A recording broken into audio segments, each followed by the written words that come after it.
Welcome everyone to tonight's council meeting. I'm the Mayor, Councillor Rankarasik. I declare this meeting open at 7 p.m.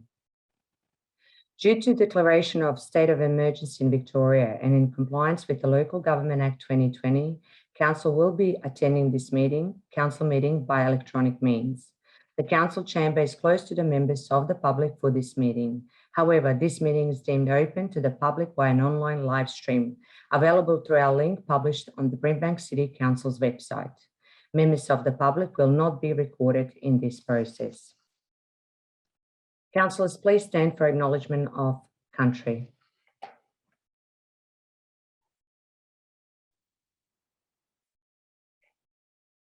On behalf of Brimbank City Council, I would like to acknowledge the traditional custodians of this land, the Wurundjeri people, and pay our respect to elders past, present, and emerging. I ask councillors to remain standing for the council commitment. As the council, we will act in the best interest of the Brimbank community and consider the immediate and long-term impact of our decisions. We'll make these decisions fairly and without bias. We'll uphold all of our obligations under the laws of Victoria and council's local laws, and will act in accordance with our code of conduct. Please be seated.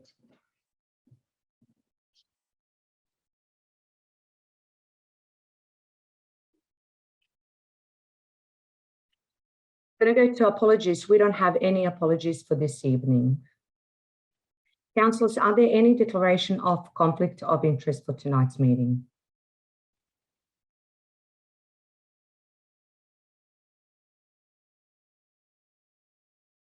I'm going to go to item 5, designation of items as confidential. There are 3 items to be designated as confidential. May I have a mover of a motion to designate the items as confidential? Councillor Papalia?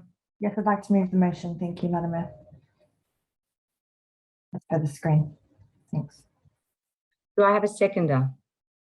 Councillor David? Second, Mother. Councillor Papalia, would you like to speak to this motion? No, thank you. Councillor David, would you like to speak to this motion? No, Madam Mayor. Thank you.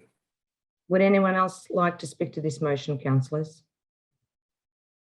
I put this motion to vote. All in favour, please raise your hands. I declare this motion carried.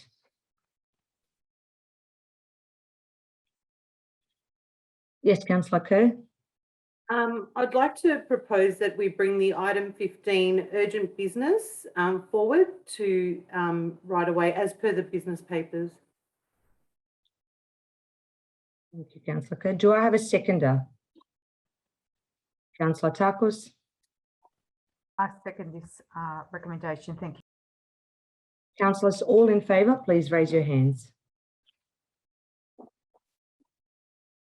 Motion is carried. So I'm going to ask you, is there any urgent businesses for tonight? Yes, Madam Mayor, I do have an item of urgent business this evening. I have an urgent report from Director Kelvin Walsh regarding a proposed development at 21A Copernicus Way, Keilor Downs. Officers had intended to provide feedback on the proposed development under delegated authority. The feedback is due by the 25th of October 2021. There has, since the distribution of the council meeting agenda on the 15th of October 2021, been a significant amount of community interest in relation to the proposed development. Accordingly, it is proposed that council provides feedback on the proposal and does so as urgent business, given the need to provide feedback by the 25th of October. In order for council to consider this matter, council will first need to resolve to admit the item as urgent business. This can only occur if the business relates to or arises out of a matter which has arisen since the distribution of the agenda and cannot safely or conveniently be deferred until the next council meeting. It is my advice to council that both these prerequisites have been met in relation to the provision of feedback on the proposed development of 21A Copernicus Way, Keilor Downs. Accordingly, I have determined, in accordance with clause 25.3 of the governance rules, that this matter is appropriate for council to consider admitting as urgent business and recommend that council admits this item as urgent business. Thank you, Madam Mayor. Thank you, CEO. Is there a mover of the motion to admit this matter as urgent business tonight? Councillor Kerr? Yes, I'd like to move this motion as per the business papers. Thank you. Do I have a seconder? I Councillor second. Tappers. Thank you, Madam Mayor. I second that. Thank you. Councillor Kerr, would you like to speak to this report or business papers? Not at this stage. Councillor Tarkus, would you like to speak to it? Councillors, would anyone else like to speak to it? Well, I put this to vote. All in favour, please raise your hands. I declare this motion carried.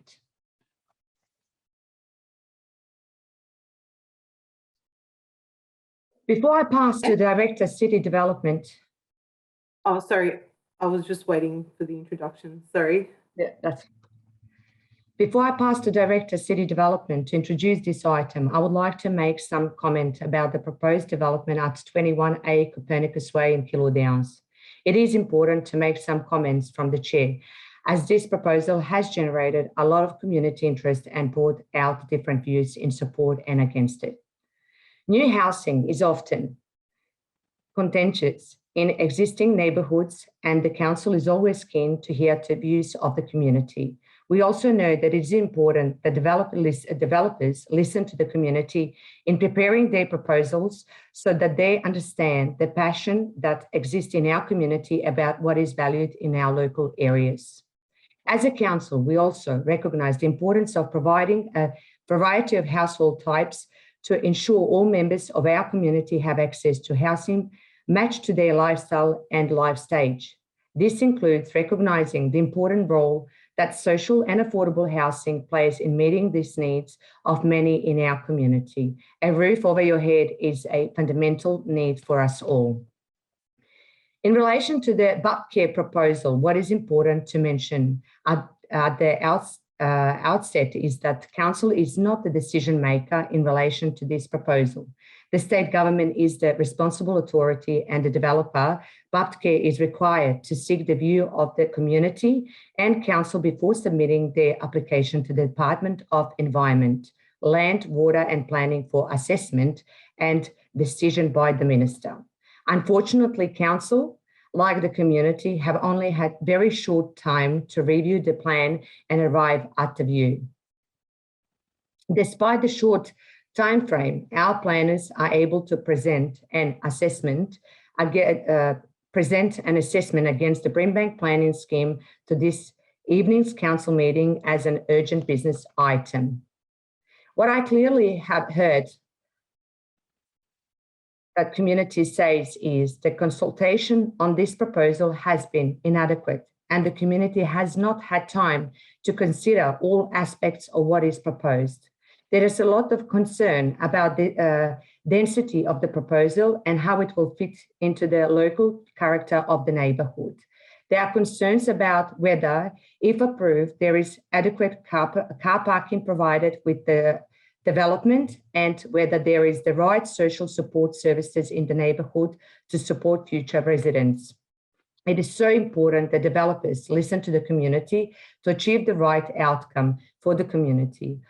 I thank the community for your interest in this issue, and now I would like to call Mr. Calvin Walsh to introduce this item. Thank you. Thank you, Madam Mayor.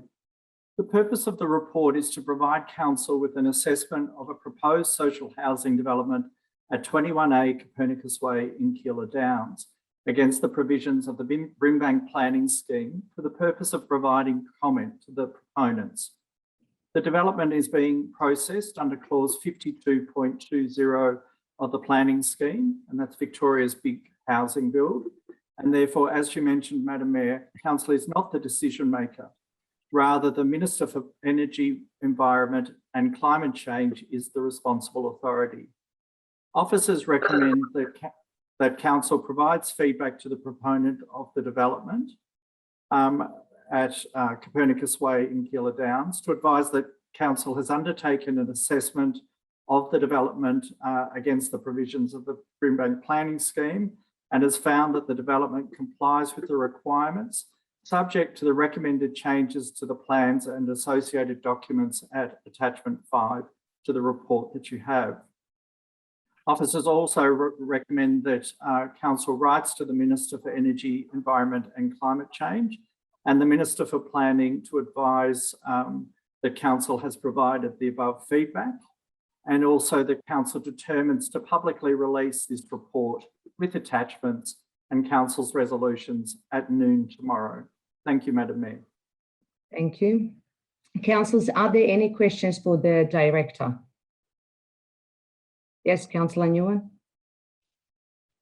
So Calvin, there are a couple of concerns raised by the residents in the area in relation to the number of car parks provided, as well as the potential for the development to impact on the services in the area.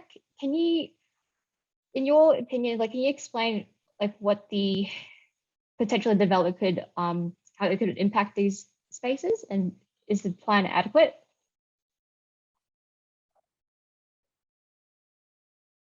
Oh, you're on mute, Calvin.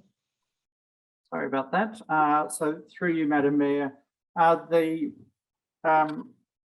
assessment that is attached to the report, so at attachment attachment 4, details the requirements that are in the planning, the assessment against the requirements of the planning scheme. Residents did raise concerns about car parking and the like. However, our assessment has determined that they have 19 excess car parking spaces, and that is detailed in the assessment attached. And in relation to the development impacting the services in the area, there was a concern raised about that as well. Again, through you, Madam Mayor. So residents did raise that as a concern that there's because of the nature of the housing and the anticipated residents there, they did raise concerns about whether there would be good connections to the support networks that would be required for residents more broadly within the local area. In terms of that location, it is adjacent to an activity centre. It sits just north of Brimbank's Health and Wellbeing Hub. So the officers have again considered the connections within the local area and determined that it is generally adequate. thank you, Calvin. Is there any question? Is there any more questions, councillors? Yes, Councillor David. Thank you, Madam Mayor. I usually don't ask questions of such, but it's usually the developers or the builders, before they get a permit, they have to add an advertising board for 14 days, and that's the rules or the law, if I might say. Has this been done, please? Through you, Madam Mayor, thank you, Councillor David. So the report does detail that this proposal is being advertised under the Victoria's Big Housing Build. And in relation to that, the notification requirements are different to what would be expected of a standard planning application. However, they did provide a sign on the site and did provide a notification to surrounding areas. Again, the purpose of that notification was to advise residents of their ability to provide comment directly to the proponents.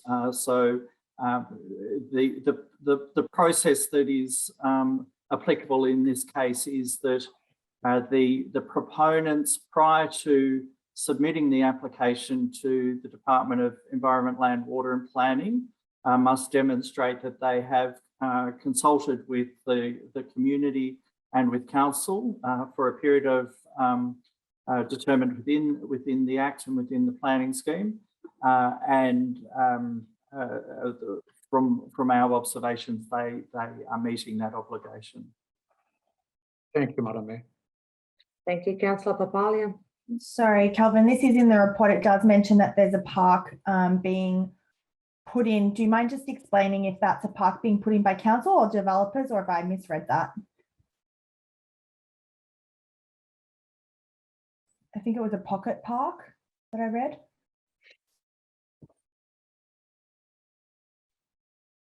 Madam Mayor, I might take that on notice in terms of the requirements of who would be responsible for delivery of that, and I'll provide that information to council after the council meeting. Thank you. Thank you. Councillor Lancashire. Thank you, Madam Mayor. Just a quick question about traffic generation with this social housing. Normal houses, you would expect about 10 vehicle movements per day from a house. With this type of housing, do we have an idea of the number of vehicle movements per dwelling that this type of social housing would incur?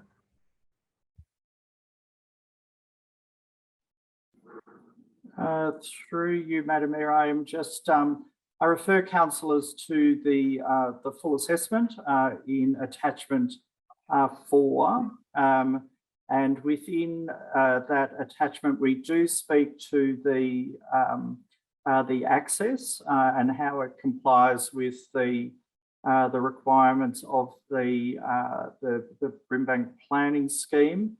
In terms of the measures that are applied by the comments by the traffic engineers. Again, Madam Mayor, I'll take that on notice and provide the advice to councillors in terms of the exact number of movements that we are applied. Thank you. Any more questions? No. Do I have a mover of this motion? Councillor Kerr. Madam Mayor, I wish to move a motion in relation to this as per the business papers. Can someone please show on the screen?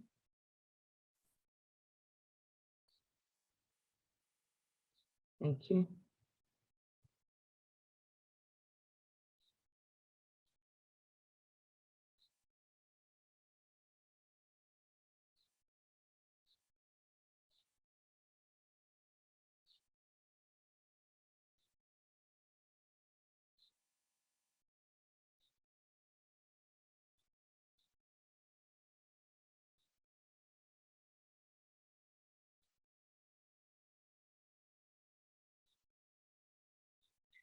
I think that should be enough time for everyone to read. Thank you. Do I have a second of this motion? Councillor Tarkos. Madam Mayor, I second the motion as per on the screen. Thank you. Okay. Councillor Kerr, would you like to speak to this motion? Yes, please, Madam Mayor. I submit this amended motion on behalf of the community. To date, the community has responded with over 1,100 signatures on a petition. The residents are not opposing social housing. They are concerned with the scale and density of this development. The main concerns of the community are lack of community consultation. Only the neighbours who live within 150 metres of the proposed construction were notified. The construction process also lacks sensitivity to the demographic background of the residents. A majority of those living in Killardowns represent an elderly demographic, including those within 150 metres. Most have English as their second language, and the flyer was not distributed in any other language apart from English. Also, social infrastructure, amenity and access.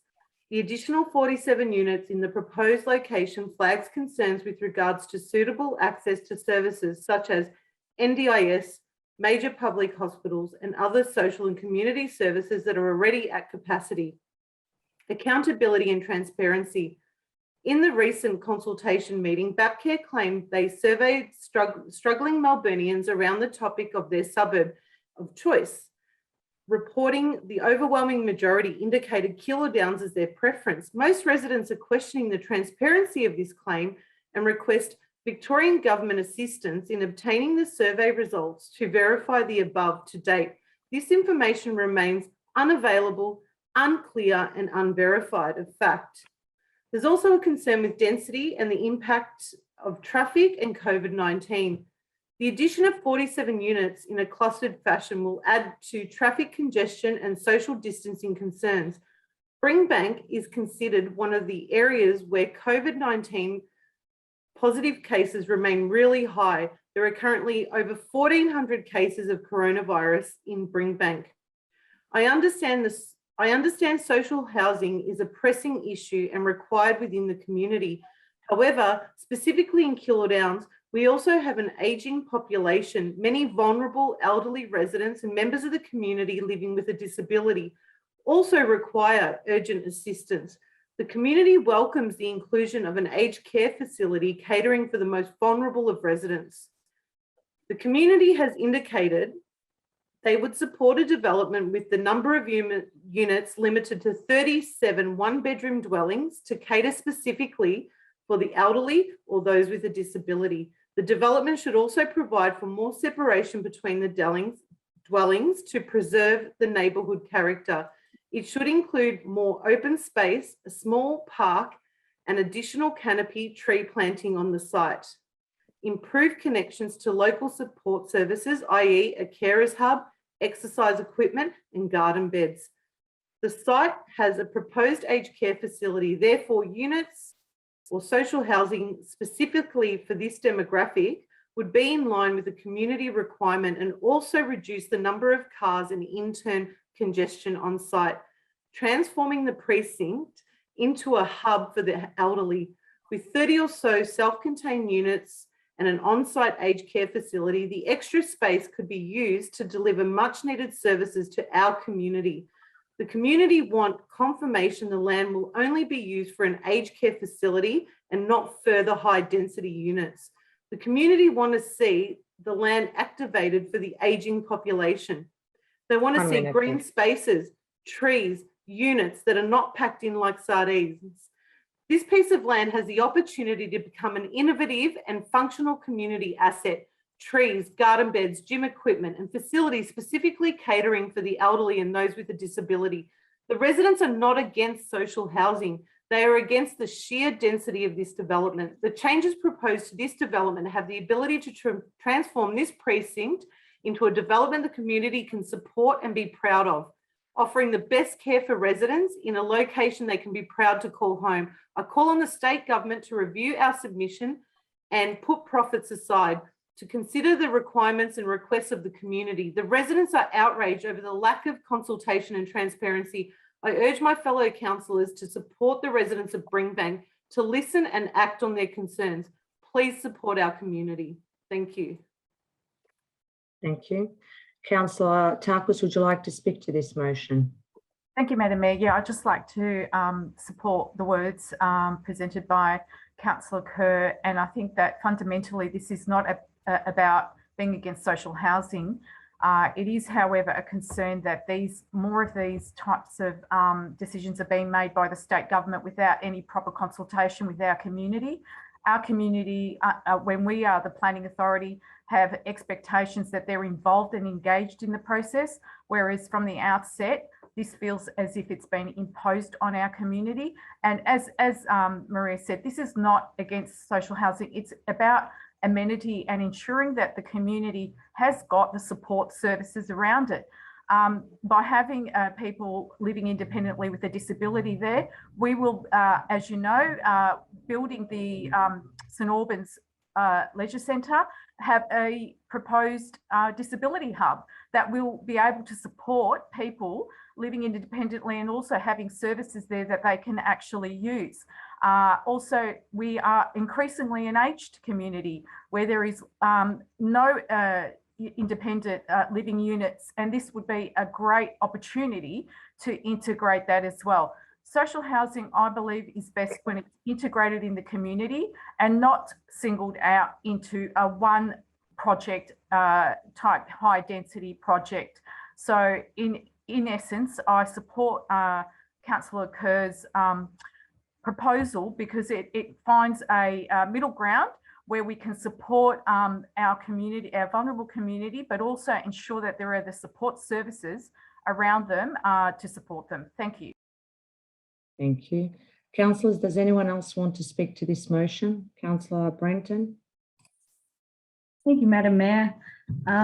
Yeah, I'm taking a couple of figures from the Homelessness Research Project, which is posted on Brimbank's webpage if you search for homelessness. Currently, there are 5,000, no, in 2019 to 2020, 5,000 people accessed homelessness services in Brimbank.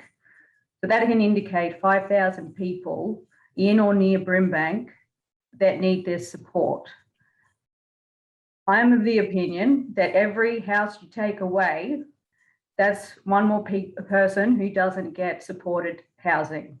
And you don't get out of homelessness without a safe place to live. It's just impossible. It can't be done. And so I think any reduction in social housing is leaving someone to fend for themselves. So I can't support this. I'm sorry, Maria. Thank you, Councillor Brenton. Anyone else would like to speak to this? Councillor Papalia and then Councillor Nguyen. Yeah, thanks, Madam Mayor. I'm also speaking against this amended motion. Look, this is a really tough situation, and I really do hear the concerns from our community and residents.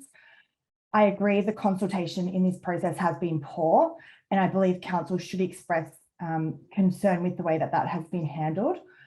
On the other hand, as Councillor Branton mentioned, homelessness in Brimbank is of the highest in the West, and homelessness is actually represented by 26% that are young people under 24. I think this project presents diverse housing. So from what I've read, there's 13 homes that are specific to singles, 23 of which are single story, and the other 12 of which are double story. I think housing is a barrier to so many things, including employment, and it's one of our council priorities. So I'm sorry, Maria, I can't support the amended motion. Thank you. Thank you, Councillor Papalia. Anyone? Oh, sorry, Councillor Nguyen and then Councillor Borg. Hello. Look, can I move an amendment to Maria's motion for consideration?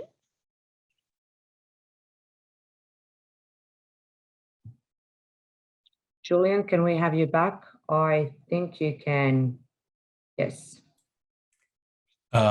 Yes, Madam Mayor. A motion to amend the motion moved by Councillor Kerr and seconded by Councillor Takos can be moved. Thank you, Julian. Yes, Councillor Nguyen. Yes, just hearing the debate in the chamber today, I think there is a consensus here that there has been a lack of consultation with the community. So like I'm happy with the amendment to add in part B, which requests that the proponents are required to undertake additional consultation with the local community and extend the time frame for providing comments. But I think the contention here is with part A, which is proposing here to not provide more than 37 dwellings, which is a difference from the original proposal by the development to provide 47 dwellings. My amendment would specify that to propose that, just to not reduce the number of dwellings, but to keep those additional amenities if possible, if that's reasonable. And perhaps consider fair analysis if it is required to reduce it or not. Like, sorry, if that's like clear, can you guys just put this on the screen so we can just type it out? Can we put Councillor Kerr's motion on the screen so everyone else can see it?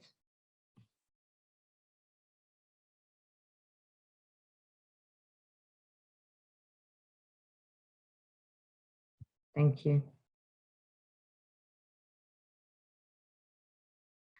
We can leave this on screen for some time, but Councillor Nguyen, you can still talk to it if you would like to, or to your amended one. But the clear thing I want to say is, like, I think the amendment I'm trying to propose here is to keep the 47 social house dwellings, but to also just ask Bernadette to consider providing these additional items at the end, which is like for more separation between the dwellings, improving the neighborhood character. Does that make sense? Like, if so you're you have any proposing questions. to change A, which is keep 47, and keep B, C, D, E. Is that correct, Councillor Nguyen? Yes. Thank you. Can we stop sharing this? Do I have a second on this motion? Councillor Lancashire? Sorry, Madam Mayor, I have a question in relation to that, if I may. Yeah. Given that the motion is for 47 and the amended motion is for 37 single bedroom, if you want to include additional open spaces, separation, I think some concept of density reduction would possibly need to be considered to achieve that additional savings in land. Would it be possible to keep the 47 but make them single bedroom? That's the question. So my proposal was the 47 originally proposed, which has the variety of building types. Thank you. Councillor Liu and then Councillor Kerr back.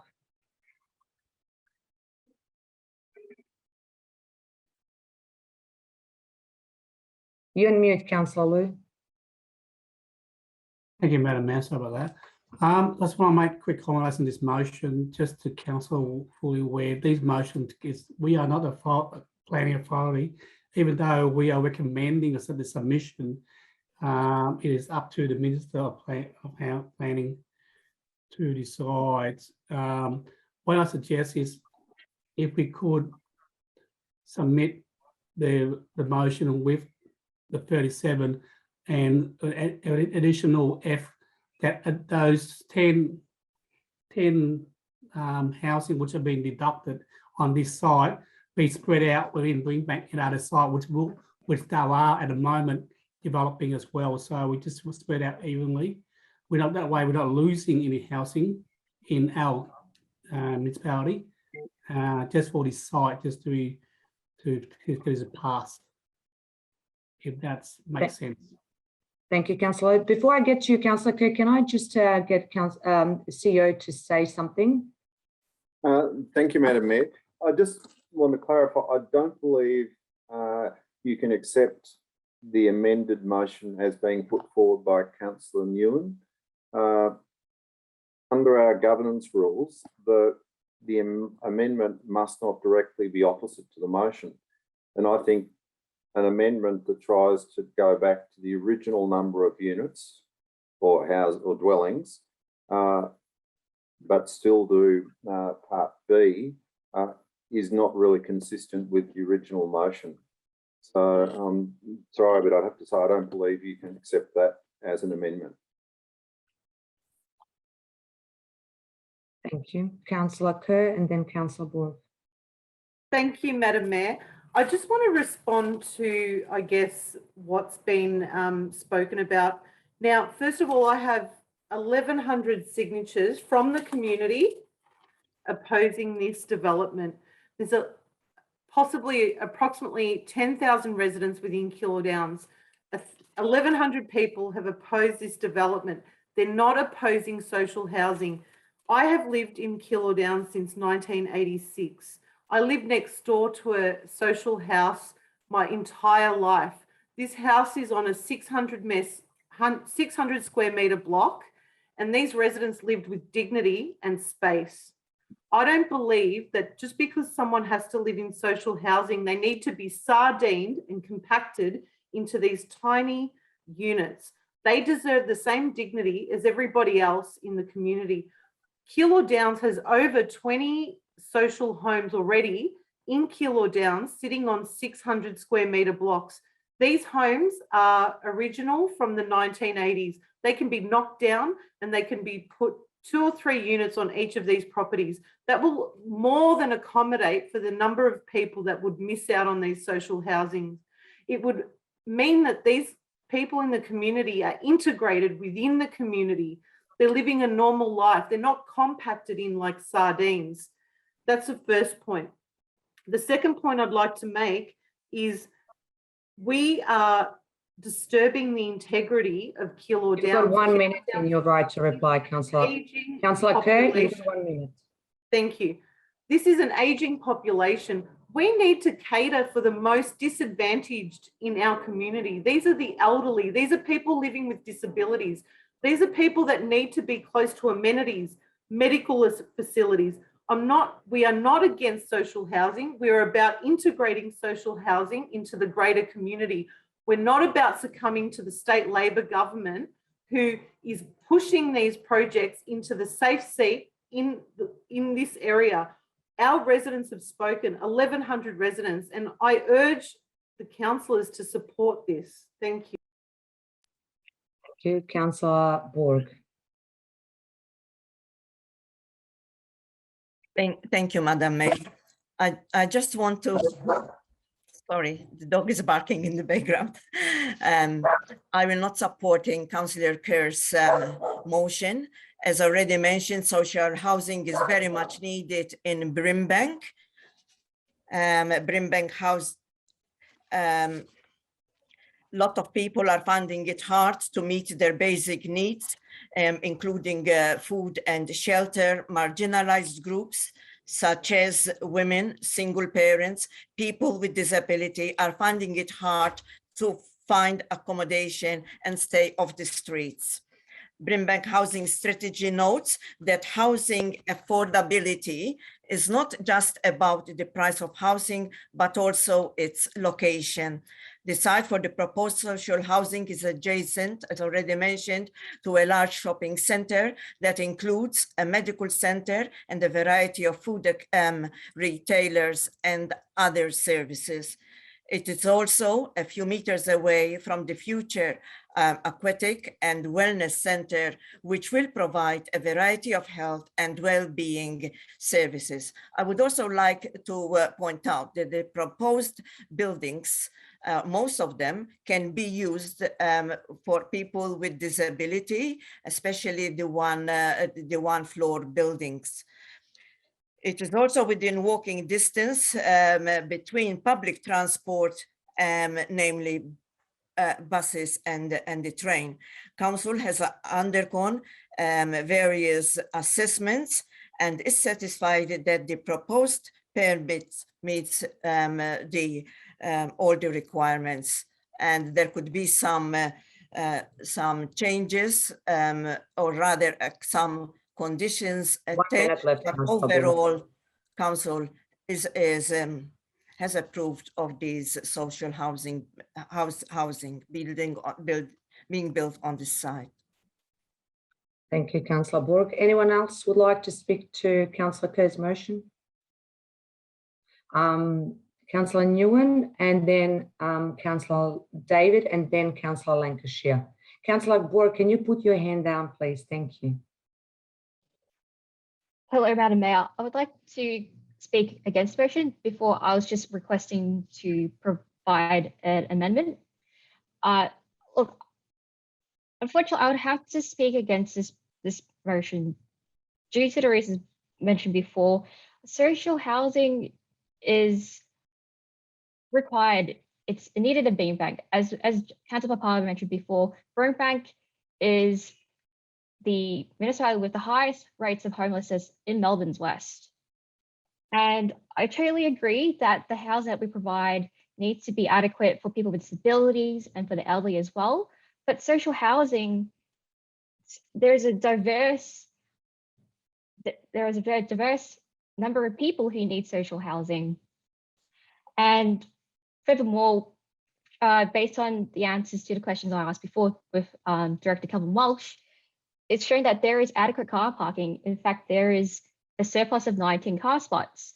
And also, it will be in close amenity to the services that are needed for the community, which is, nearby the medical hub, the care services nearby. Point of order, Madam Mayor. Why are we discussing this after it's been closed? Sorry, I will a point of order for all of you because everyone had, Councillor Kerr had a 2 minutes right to reply, and Councillor Borg already spoke. Councillor Nguyen tried to amend that motion. So you speaking to this motion, Councillor Kerr's motion, you've got 1 minute and 30 seconds. So use it wisely. Thank you. I just raised my point. I think we should be supporting social housing, and if we reduce the number of dwellings, that's less people who will be able to access an affordable house. Thank you. Councillor David. Thank you, Madam Mayor. I'm a little bit confused as we work very hard as councillors and officers and our directors for the last 2 years now. And 6 months ago, we started, or just before 6 months, we started our plan for the next 4 years. And every time we met, consultations with residents and all, the word affordable housing came up every time. And I in all respect to Councillor Kerr, and I understand it's her area, it's a ward councillor there, he lives in the area. But at the same time, to me, I received 3 or 4 different emails from the residents there. One of them is very demanding by saying, this is my area, and I quote out of it, this is my area. I'm proud of the area I live. I fear for the future of Kilo Downs. If this proposal is approved and built, putting aside the desired social circumstances that will flow, what a waste of an otherwise perfect block of land that could be used to improve the area even more. Why can't we use it for restaurants, cafes, cinemas, like the Station Street in Water Gardens? So in other words, they don't want anything like that, even housing at all, or whatever. So look, I think it's true what I heard a couple of councillors say, and I never thought I lived the years that I see people sleep in the streets in sunshine and in Alfreda Street. I think that's terrible.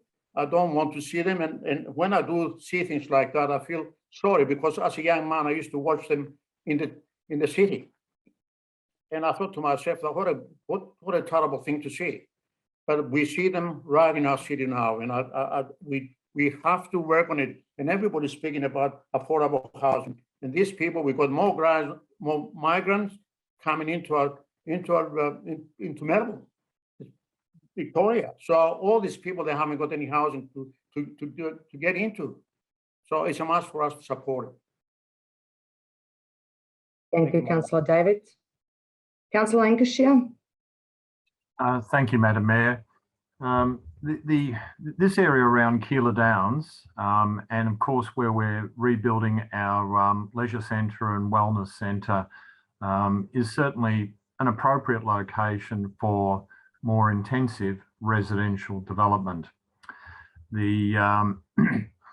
And in terms of the issue of affordable housing or social housing, we have seen as councillors a number of presentations and in my case running back 4 years of the obvious significant need for social housing and affordable housing, but particularly social housing.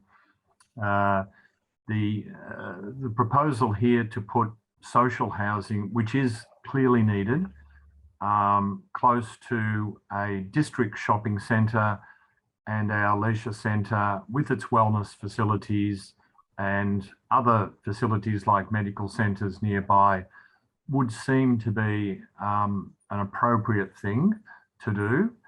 And of course, I can relate to the residents in Thornhill Drive having that amount of access through their area. It's been basically almost a court bowl, and now they've got this large development. So I can understand why we've got the objections that we've got and some local concerns. So that it's a complex issue to deal with. And I think when it really boils down to it, from all the comments that have been made by my fellow councillors, it is on balance. I have to say that I would support the officer's recommendation, but certainly voice my concern of the lack of consultation that has occurred. Taking it out of our hands by the state government is a real disappointment, upsetting to our residents, and ensures that we have very little standing in terms of our input. 1 minute left. Thank you, Madam Mayor, and very little input into the design issues. However, having said that, I would have to agree with the sentiments raised of supporting the officer recommendation. Therefore, I would not be supporting the amendment. Thank you, Madam Mayor. Thank you, Councillor. Just before I talk further, just want to let everyone know and refresh everyone's memory. Mover has 5 minutes. Everyone else has got 3 minutes. Mover has got a right of reply for 2 minutes. And if you speak already once, you can't speak again. And if you do have a question, you can ask the question. Thank you all.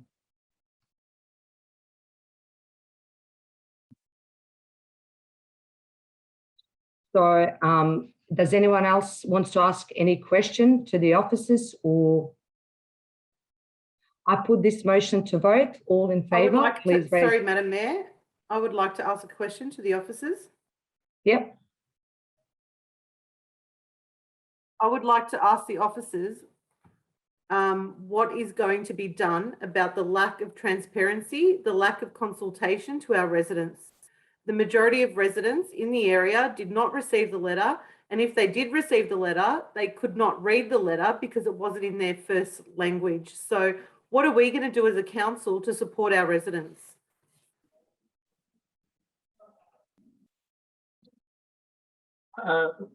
Through you, Madam Mayor, and without preempting what the decision of the council may be, if Councillor Kerr's motion is lost, council may wish to amend the officer recommendation and include the changes that were in Councillor Kerr's motion at Part B. So a councillor who moves the motion may wish to request that the proponents are required to undertake additional consultation with the local community as per what Councillor Kerr included in her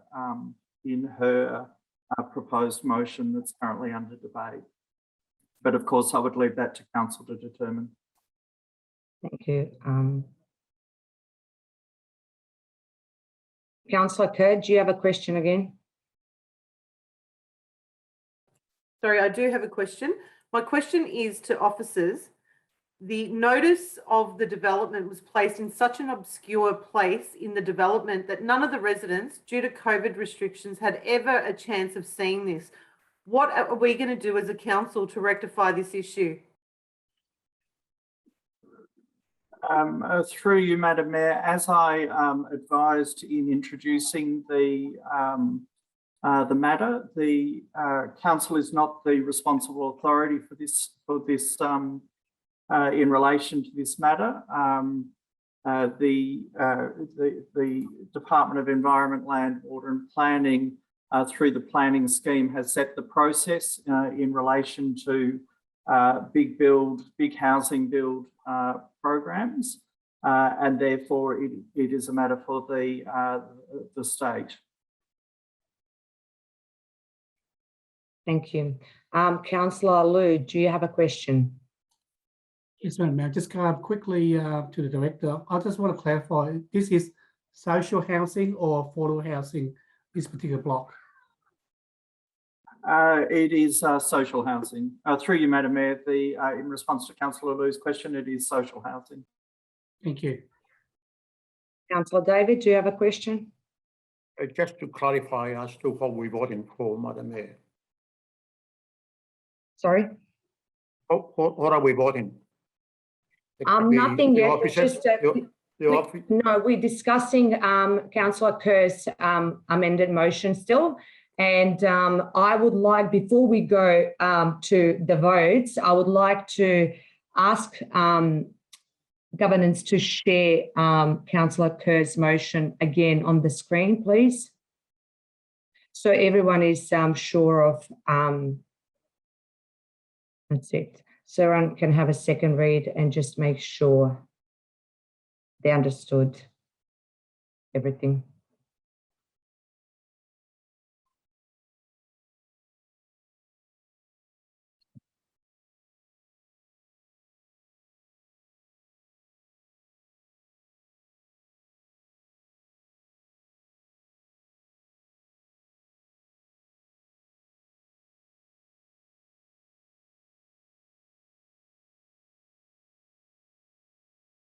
Thank you. So I'll put this motion to vote now. All in favour of this, of Councillor Kerr's amended motion, please raise your hand.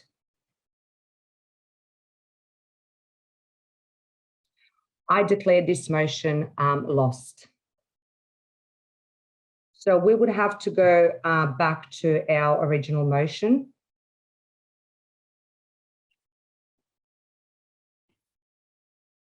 I would like to invite Director Kelvin Walsh or just to share on the screen.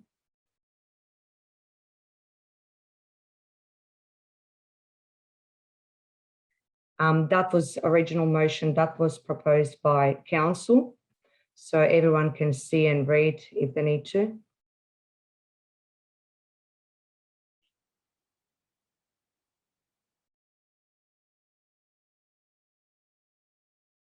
So I would like to ask councillors, does anyone wish to move a motion? Yes, Councillor Lancashire. Please unmute. Thank you, Madam Mayor. I would like to propose a motion with the additional component that was referred to by the Director, Calvin Welsh, for additional consultation.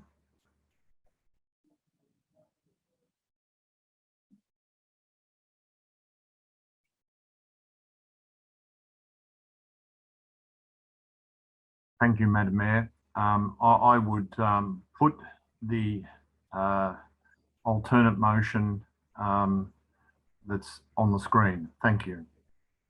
Councillor Lancashire, we've got it on the screen. Can you please specify amendment? Yes. Thank you, Madam Mayor. The recommendation that's on the screen with the addition under Part B and requests that the proponents are required to undertake additional consultation with the local community and extend the time frame for providing comments. The rest of the motion remains as is. Thank you, Madam Mayor. I move that motion.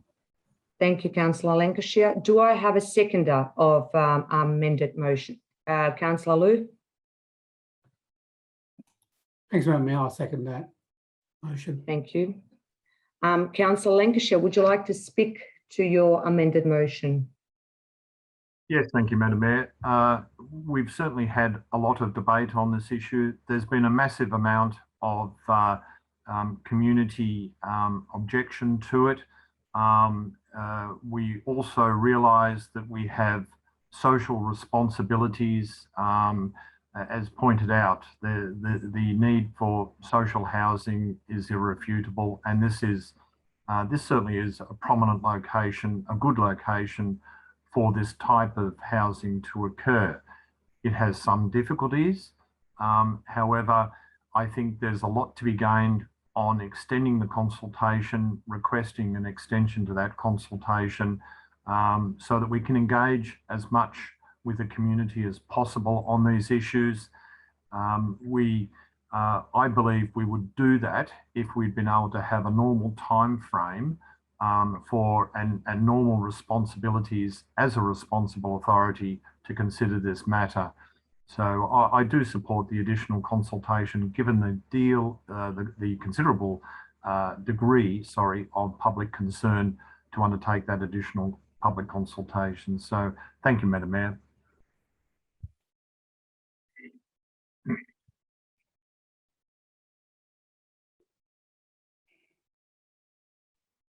You're on mute. You're on mute. It happens to all of us. Councillor Liu, would you like to speak to Councillor Lancashire's amended motion? Thank you, Madam Mayor. I just want to concur Councillor Lancashire's amendment. I do agree we need more consultations. Just so residents know that this is not the only site which social housing or for housing is under the big bill in our city. There's other wards that have a similar site, and I hope they'll have similar consultation so residents understand what's going on, and also hopefully different language as well, not just English, just to make it more transparent for people to know what's going on. That's it. Thank you, Madam Mayor. Thank you, Councillor Liu. Councillor David? Thank you, Madam Mayor. I'm not against the mover and the secondary such, but I think this type of consultations happens before actually permit or before the reports come before the councillors. What we're doing now, we're organizing a wall. That's what it is, a community wall. That's what we're organizing. Let's try to understand that. That's what will happen. Thank you, Madam Mayor. Thank you. I just see Councillor Kerr came back. Can we just check your sound, Councillor Kerr? Thank you. I was just having some internet issues. I just had to reboot my modem. Thank you. Beautiful. Thank you. Anyone else would like to speak to Councillor Bruce's amended motion? Councillor Nguyen? Yeah, I would just like to say, yeah, the community does need more consultation, but look, I think we as a council should be thinking about the community as a whole. We need to think about the social interests of everyone, and there are people out there who don't have a voice or are not as vocal. So look, I support Bruce's amended motion. Thank you. Thank you. Councillor David, can you put your hand up? And Councillor Kerr, would you like to speak to this motion? Yeah. I would, Madam Mayor, I would like to say that, you know, these councillors are speaking, but do any of them actually live in Keilor Downs? And the answer to that question is no. I live in Keilor Downs. I live off Copernicus. I think that these issues are best resolved by people that are actually affected personally. And I think it's really easy to put your hand up like, you know, Councillor Jasmine Nguyen lives in Taylors Lakes. Councillor Bruce Lancashire lives in Taylors Lakes. No one else lives in Keilor Downs. I live in Keilor Downs. I understand the demographics. I've been in this area since 1986. I understand the needs of this community. I'm listening to the community. The community needs social housing, yes, but it needs social housing for the elderly. And that's what I'd like to say, Madam Mayor. Thank you. I would just say that Councillor Nguyen doesn't live in Taylors Lakes. She lives in Sunshine. I wasn't sure if you lived in Keilor, Councillor Kerr, but that doesn't matter. We do support. My house is in Keilor Downs. Thank you. It's on in Harricott Court in Keilor Downs. Thank you. Would anyone else like to speak to this motion? All right, we're going to put Councillor Lancashire's amended motion to vote. All in favour, please raise your hands. I declare this motion carried.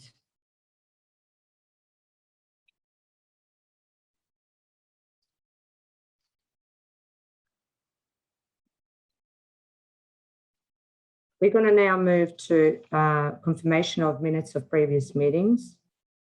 May I have a move of motion to confirm the minutes of the previous council meeting? Councillor Lou. I move for business paper, Madam Mayor. Thank you. Do I have a seconder? Councillor Borg. I second the motion as per business papers. Thank you. Councillor Lou, would you like to speak to this motion? No, thank you. Councillor Borg. No, thank you. Would anyone else like to speak to this motion, councillors? I put this motion to vote. All in favour, please raise your hands. I declare this motion carried. We're going to go to item 7, which is condolences, and there are no condolences tonight. Item 8 is congratulations. There are no congratulations. We're going to go to item 9 now, which is public question time. Mr. Sikalia, I understand we have received questions from members of the public. We have received a significant numbers of questions and may not have time in this meeting to read out and answer them all. Officers will provide written response to those questions we do not have time to read out and answer in this meeting. Thank you. Thank you, Madam Mayor. The first question, Madam Mayor, is from Kelly Banco, who asks, this year the council has planted roughly 600 trees in Albion, despite allocating 1,600 trees to the area as part of the same project. I would like to know where and when will these missing trees be planted? Council has planted 600 trees in Albion, completing the total number planned within the 2021 tree planting program. Madam Mayor, the second question is from Bridget Strauss, who asks, Brimbank Council's submission to the Western Region Land Use Framework Plan makes it clear on page 5 that at Solomon Heights, the environmental values are so significant they may not be able to be developed. Is it now Council's position that no development will ever be permitted at Solomon Heights, given that Council has nominated Solomon Heights as a regionally significant industrial precinct with significant impediments to development? There are nearly 200 Solomon Heights landowners who will be affected by such a significant change in council policy who have not been consulted. No, it's not council's position that no development will ever be permitted at Solomon Heights. However, landowners would be required to undertake further investigations, such as an environmental strategic assessment to determine the development potential, if any, of the Solomon Heights precinct. The second question from Bridget Strauss, Madam Mayor, is if no development is ever intended to be permitted at Solomon Heights, when will Council undertake a compulsory acquisition of the affected lots? Many landowners have owned their lots for several decades and have incurred a significant economic opportunity cost for being unable to develop their land. A clear decision on this issue from Council once and for all is urgently needed. Council has no current plans to undertake compulsory acquisition of land at Solomon Heights. Madam Mayor, the next submission is from Thamira Sangeeth. The submission does not contain a question and will accordingly not be read out, and a response will not be provided at this meeting. Madam Mayor, the next submission is from Kathy Song. Kathy Song's submission does not contain a question, and the submission will not be read out, and a response will not be provided at this meeting. The next question, Madam Mayor, is from Tim Everett, who asks, today I went for a walk along Cororoit Creek, and just before the boulevard on Kimberley Road, I found 2 dead lizards. I suspect they have died due to poison, as it was 2 weeks ago that this area was sprayed. I would like to know why Council sprays weed and long grass instead of slashing it every couple of weeks to keep it down. Why do our native habitat have to suffer the consequences of you spraying poison, and what of our own health when we live so close to the creek? I have been advised that Melbourne Water recently conducted debris removal and weed control works along the riparian zone at this location. You can contact Melbourne Water on 131 722 for further information. The next question, Madam Mayor, is from Despina Havelas. Reference page 137 of Annual Report 20/21. State government funding for the Jobs Victoria Advocates project to employ 2 advocates over 2 years to assist local job keepers prepare for and secure employment. How can the Brimbank community find them, and is their role full-time or part-time? The Jobs Victoria advocates are full-time. Community members can contact Brimbank Learning Futures on 9249 4116 for information about a Zoom or telephone session with the job advocates. Once restrictions ease, the job advocates will be available to meet face-to-face with residents at a range of community locations such as libraries and neighbourhood houses. The second question from Despina Havelas is Defence, page 137 of Annual Budget 20/21. There are 2 dot points for 8 million for 165 people to be employed in Brimbank. Are these roles full-time or part-time for the 2 lots of 8 million allocated? These roles were a mix of full-time and part-time, employed for 6 months under the state government funding Working for Victoria program. The next question is from Irene Stokes, President of the Brimbank Ratepayers and Residents Association, who asks, on 16th September, the Brimbank Ratepayers and Residents Association emailed all councillors and senior council officers a proposal requesting increased accountability and transparency from this council. To date, there has been no reply either from councillors, the CEO or the Director of Community Engagement, despite follow-up emails. Can the Mayor please confirm if this council intends to listen to the Brimbank community and implement monthly public forums or ward forums as suggested, in line with what other municipalities are doing? I can confirm your email has been received and noted. Council engages in a wide range of community engagement activities and will continue to do so. The next question, Madam Mayor, is again from Irene Stokes, who asks, can the Mayor please confirm the cost of the Council's sponsorship of multicultural radio station 3ZZZ and what this sponsorship entails? Council does not have a sponsorship arrangements with 3ZZZ. The next question, Madam Mayor, is from Graham Bloor, who asks, given that Development Victoria have committed only 3,100 trees to the new Canley estate, will Council look to match that figure for the site and explore other sources for further tree numbers to address the major heat effects of the WRR heatsink? The total number of trees to be provided in this development is currently unknown, as Development Victoria has submitted their proposed amendment to the Minister of Planning. Council will be seeking at least 30% canopy cover, which is consistent with the Brimbank Urban Forest Strategy. Madam Mayor, the second question from Graham Bloor deals with the subject matter already answered in P145/2021 at the Council meeting on 21 September 2021. I've determined that this question deals with subject matter already answered in P145/2021 at the Council meeting on 21st September 2021. Accordingly, I have disallowed this question on the basis of closure 57.12.3 of the governance rule, and the question will not be read out or responded to. The next submission, Madam Mayor, is from Belinda Gajoni. Belinda Gajoni's submission does not contain a question, and the submission will not be read out, and a response will not be provided at this meeting.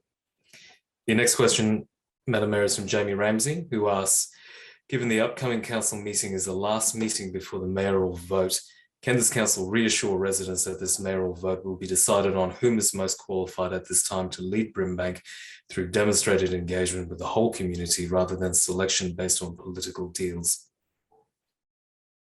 The Local Government Act provides that any councillor is eligible for election or re-election to the office of mayor. Second question, Madam Mayor, is again from Jamie Ramsey, who asks, can this council reassure residents that no deals have been discussed and/or will not be made as to whom the mayors of Brimbank Council will be for the next 3 years? The Local Government Act provides that the election of the mayor must be conducted in accordance with the Local Governance Act and a council's governance rules. The penultimate question, Madam Mayor, is from John Heddich, who asks, the recent VAGO report, Integrated Transport Planning August 2021, identified numerous planning problems occurring in DOT, with many of them now obvious in transport plans for the Sunshine Albion Rail Corridor and local precincts. Given that this poorly sequenced and poorly integrated transport and land use planning is expected to significantly diminish investment appetite in the transformation of Sunshine and Brimbank more widely, is Council considering making a request to the federal and Victorian governments to pause Marl and conduct a short, intensive expert review of the integrated planning for Marl and the Western Rail Plan in the Sunshine Albion corridor before known problems are built in? No, however, Council continues to lobby the state government to deliver outcomes aligned with the Transforming Brimbank Vision 2050. Madam Mayor, the final question is from John Heddich, who asks, Sunshine is the only precinct in Victoria with the prestigious National Employment and Innovation Cluster (NEIC), Metropolitan Activity Centre (MAC), and priority precinct classifications, yet most of the objectives associated with them remain unrealised.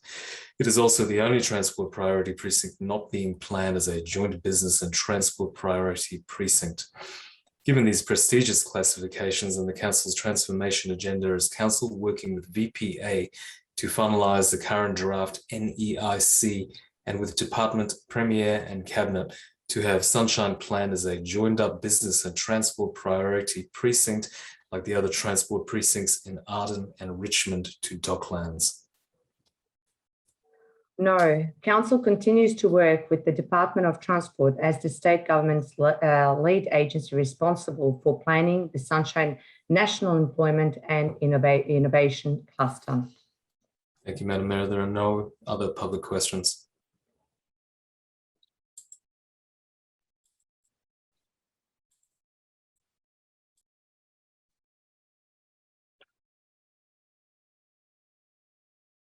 So we're going to go to item 10, which is petitions. There are no petitions to be received.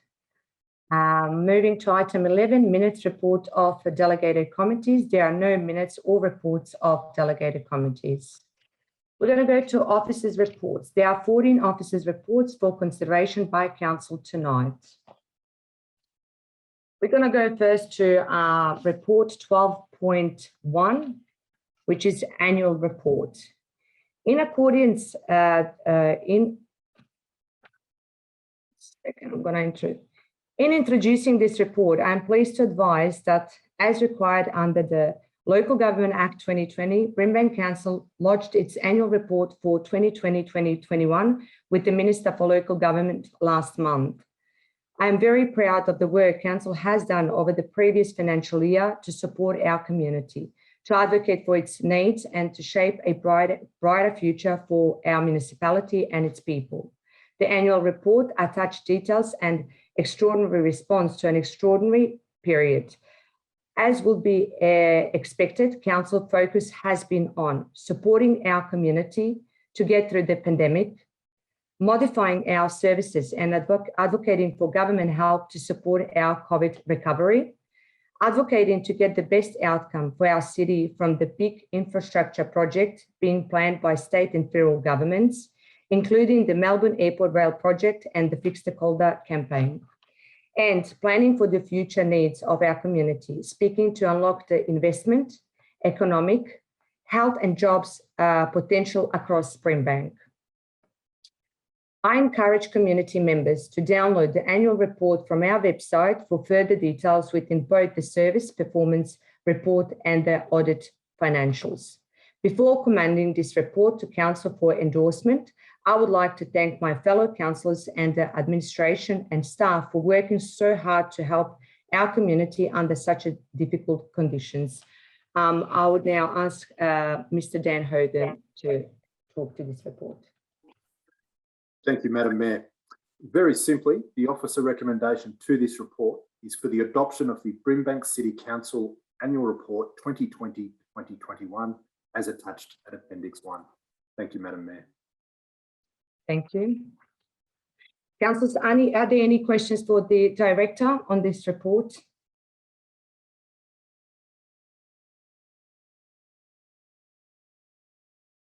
Do I have a mover? Councillor Takos. I move the officer recommendation. Thank you, Madam Mayor. Thank you. Do I have a seconder? Councillor Brenton. Yep, seconded. Councillor Takis, would you like to speak to this report?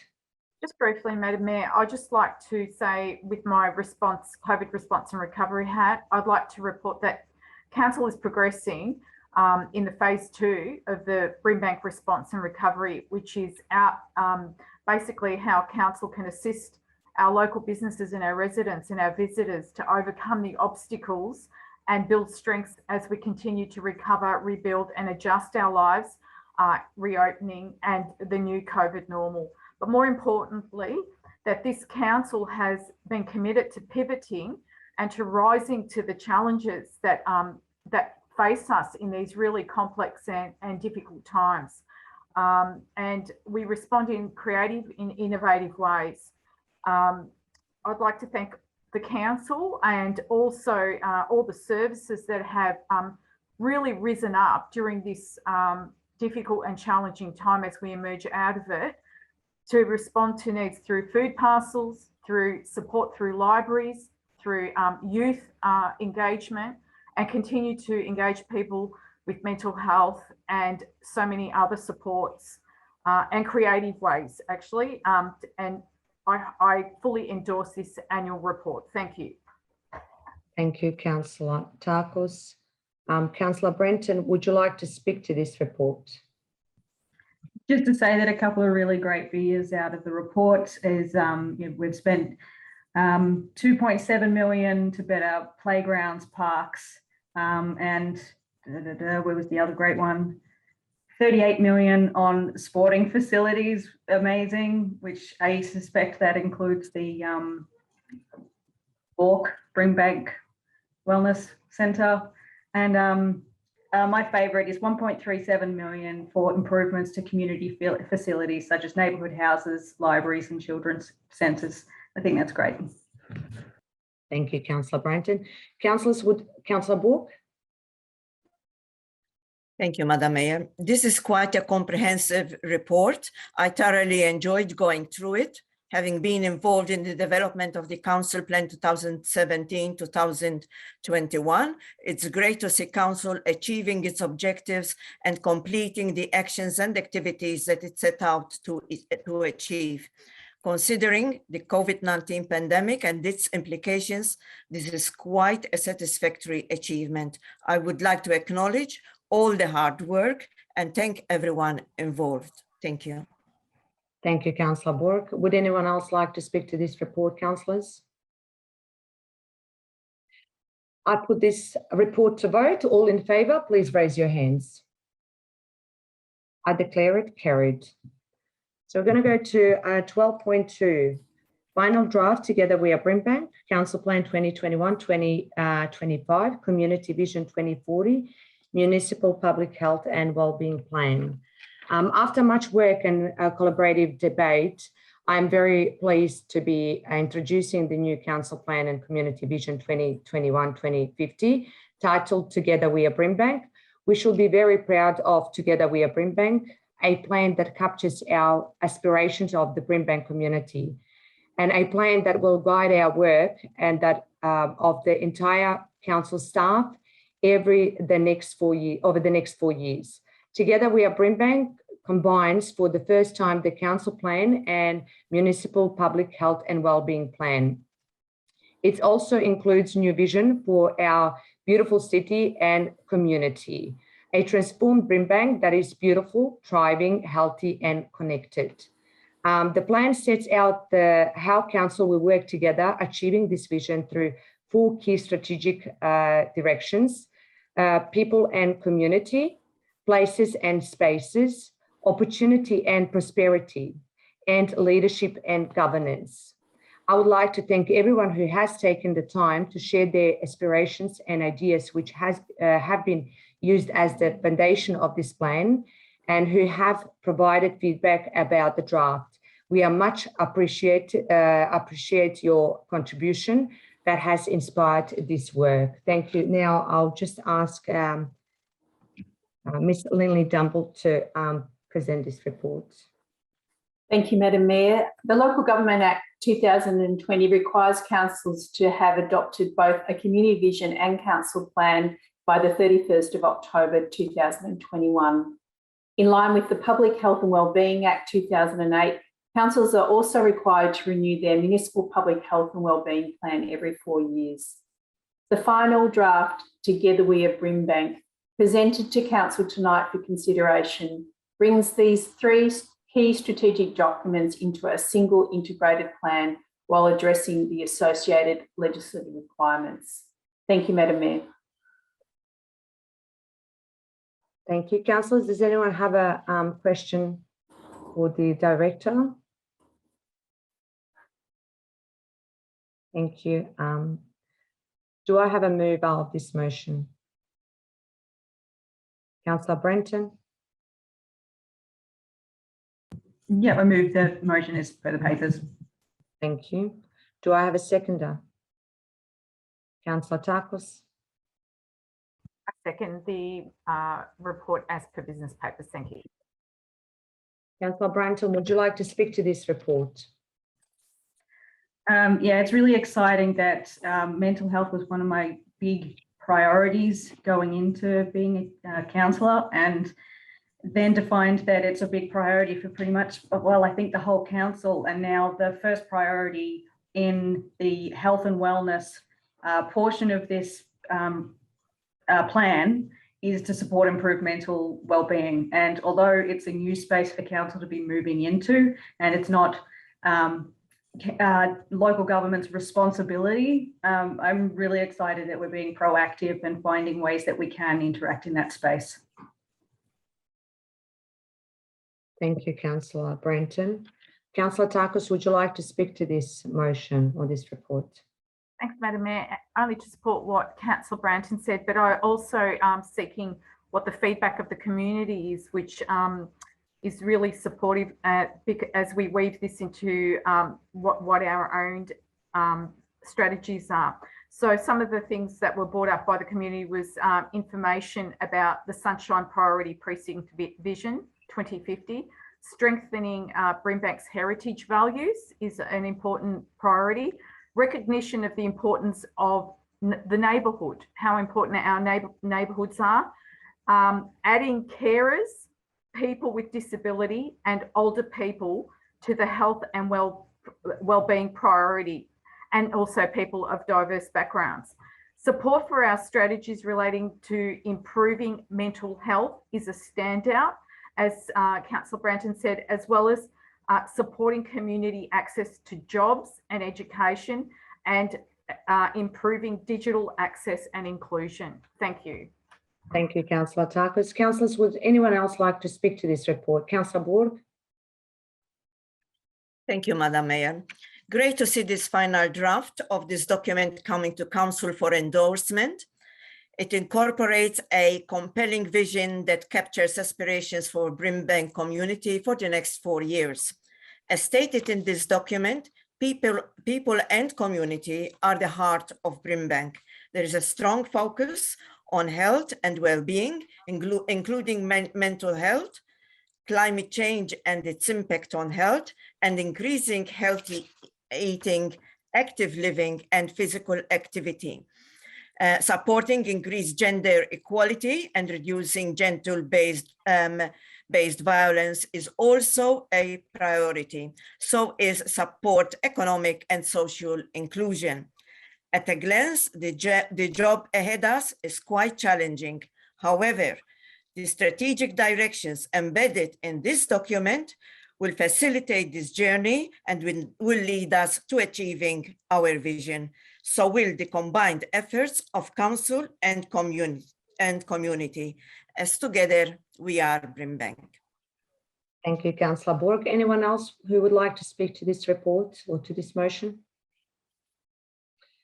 If not, I put this motion to vote. All in favour, please raise your hands. I declare this motion carried. We're going to go to 12.3, Planning Activity Update and Delegate Decisions, September 2021. And Mr. Kelvin Walsh, thank you. No, thank you, Madam Mayor.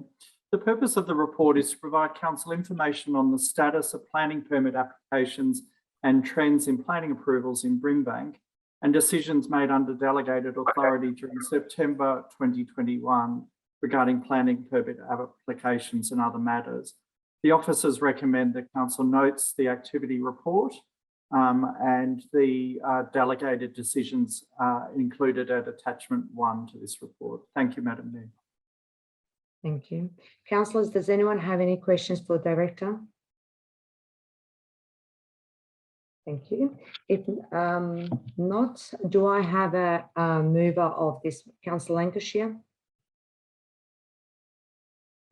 Thank you, Madam Mayor. I move the officer's recommendation in the report. Thank you. Thank you. Do I have a seconder? Councillor Branton? Yep, second. Councillor Lancashire, would you like to speak to this report?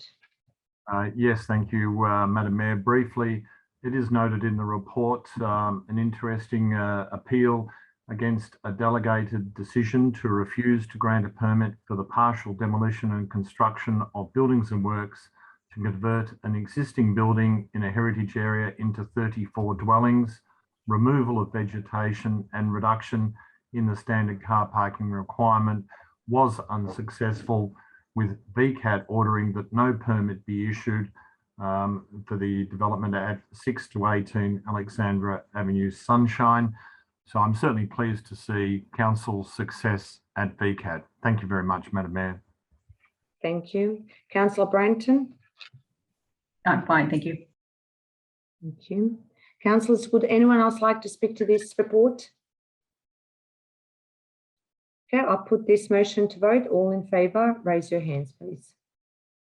Thank you.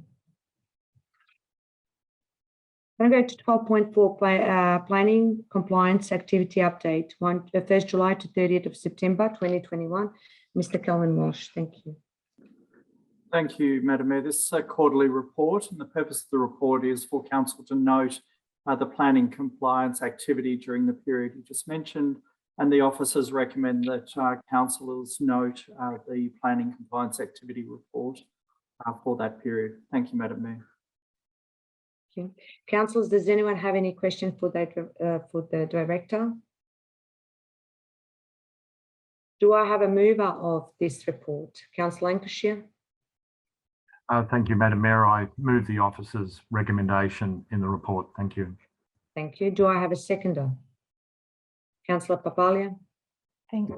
I second the motion. Thank you. Thank you. Councillor Lancashire, would you like to speak to this report? No, I recommend the report to council. Thank you, Madam Mayor. Thank you. Councillor Papalia, would you like to speak to this report? No, thank you. Now, councillors, anyone else wishes to speak to this report? I will put this report to vote then. All in favour, please raise your hands. So, yep, 10 in favour, it's carried. We're going to go to 12.5, planning application, P341 2020 and P386/2020 for 32A Green Gully Road, Keilor. Mr. Kelvin Walsh, thank you.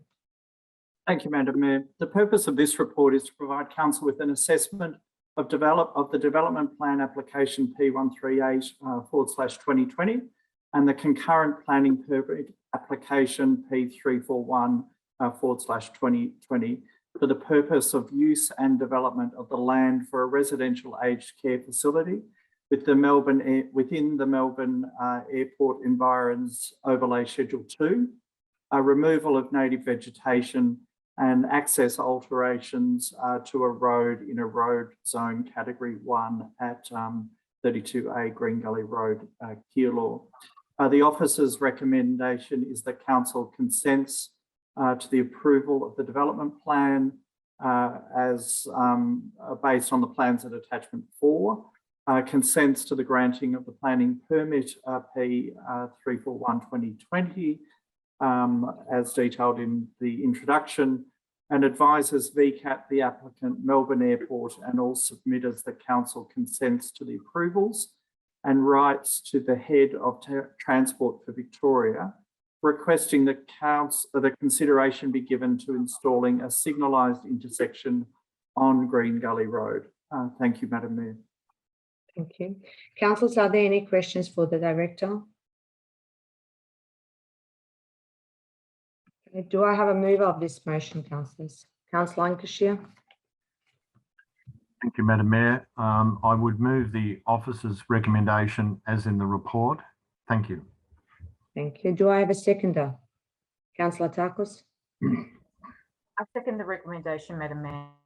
Thank you. Councillor Lancashire, would you like to speak to this report? Yes, thank you, Madam Mayor. We had, of course, the planning forum, and the developers spoke at the planning forum, and submitters, objectors also spoke. So I would certainly like to start by thanking all those that made submissions to councillors. It was much appreciated and very informative. Complicated site with a development plan and planning permit. And certainly a long, complicated history. I can say that I used to, before moving to Taylor's Lakes, lived a little bit down the road on Green Gully Road near this, and would have walked past this many times. And of course, my children would have played in the park at the back. And it was interesting to hear a proponent who had been involved in the park over a very long period of time, including potentially the time my children were playing in that park. The difficulty in negotiations, of course, with the airport, and I understand that the airport has withdrawn their objection to it, as a rather large portion of the back of the site is set aside as non-residential, as open space, with access permeating through to the adjoining park. So it is not a gated community. It is a community which is accessible for people to wander through from the park and from adjoining areas through the site.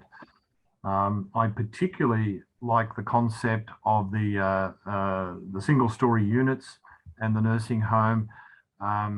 Being a little bit older as I am, but I must admit, for a long time, I have supported the concept of being able to retire and live close to, particularly with you, if one partner moves into a nursing home, the idea that you could do that and still be nearby a loved one is a very appealing concept, and it doesn't happen all that often. This is not a normal requirement under state law or any law to ensure that this retiring and living in place can occur. So on that regard, I think this is a good development. It has been downsized from earlier options, and while there's obviously some concerns from the neighbours about it, I would certainly recommend the officer's recommendation to my fellow councillors. Thank you, Madam Mayor. Thank you. Councillor Takos, would you like to speak to this report? Thanks, Madam Mayor. Yeah, I also attended the planning forum, and I've read all the submissions, and I understand that people do have concerns whenever a development like this happens in terms of the traffic management concerns with Green Gully being a very high volume traffic road. However, Madam Mayor, one of the roles of council is to look at our service delivery from cradle to aged care and the full life cycle, as we say, of services. And one of the most integral issues we have at the moment is an inadequacy to meet the needs of our aged population, particularly in the Keilor area.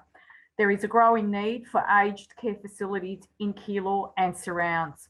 And after attending the planning forum, but also reading the report, I am satisfied that this development plan for aged care facility is needed, desperately needed.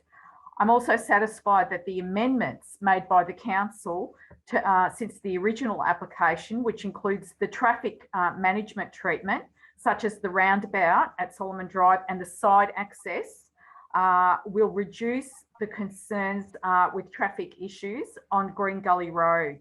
Also, that proper steps in ensuring that the noise mitigation from the aviation noise by configuring that the higher density is outside the aviation MAEO so that it reduces the impact of noise, and also the treatments for acoustics to make sure that all of that complies with the airport's expectations, that this is a good outcome that will do its part in meeting the demand for a mix of good aged 1 minute left.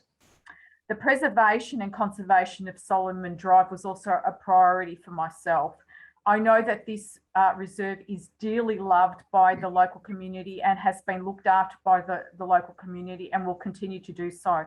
It will create great enjoyment for many of the people from the aged care who can also visit this.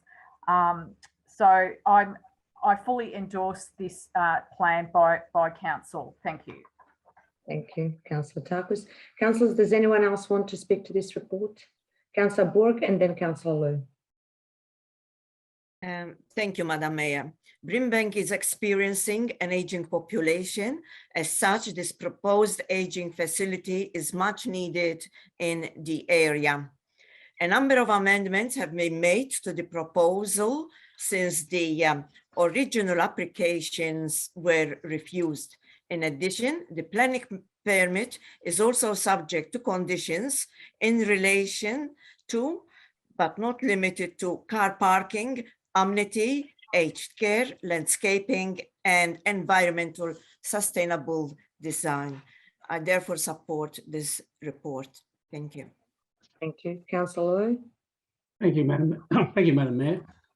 Just to concur with my councillors, it's obviously that our city, municipality, has an aging population. There's no doubt about that. It's not just Keilor, it's the whole municipality, all the way down to the south. It's an aged community, and we do need facility like this.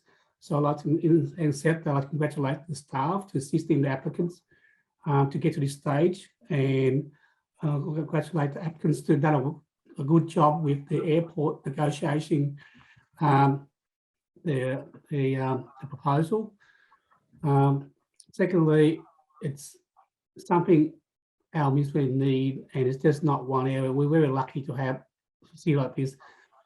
I understand there's parks in the area and there's people in the area who are concerned related to that, but you must understand that there are residents who grew up in this area, and once they have come to a stage where they need to go to aging facility, they do not want to travel a far distance away from their home, the location where they grew up with or live with, and then the finality of the place. So in a municipality, we need aged care facilities all over a whole spectrum, not just one area. So I welcome this, and I fully support the motion.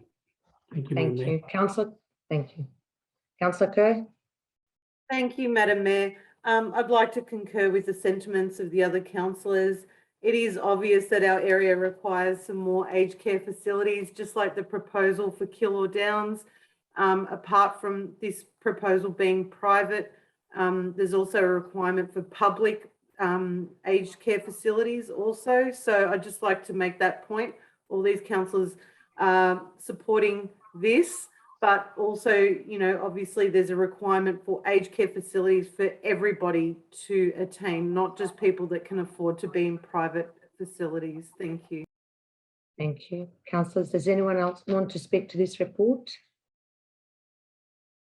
All right, we're going to put this report to a vote. All in favour, please raise your hands. I declare this motion carried. I'm going to go to 12.6, planning application P58/2021 for 19 Barraway Crescent, Taylor's Lakes, with Mr. Calvin Walsh. Thank you. Thank you again, Madam Mayor. The purpose of this report is to provide council with an assessment of the planning application P58/2021 for the construction of 4 double-storey dwellings at 9 Barraway Crescent, Taylor's Lakes, against the provisions of the Brimbank planning scheme. Officers recommend to council that they issue a notice of decision to grant the planning permit, subject to a range of conditions that are detailed in attachment 5 to the report. Thank you, Madam Mayor. Thank you. Councillors, are there any questions for the Director? Do I have a mover of this motion? Councillor Lancashire. Thank you, Madam Mayor. I would move the recommendation as in the officer's report. Thank you. Thank you. Do I have a seconder? Councillor Lou. Thank you, Madam Mayor. I second that motion. Thank you. Councillor Lancashire, would you like to speak to this motion? Yes, thank you, Madam Mayor.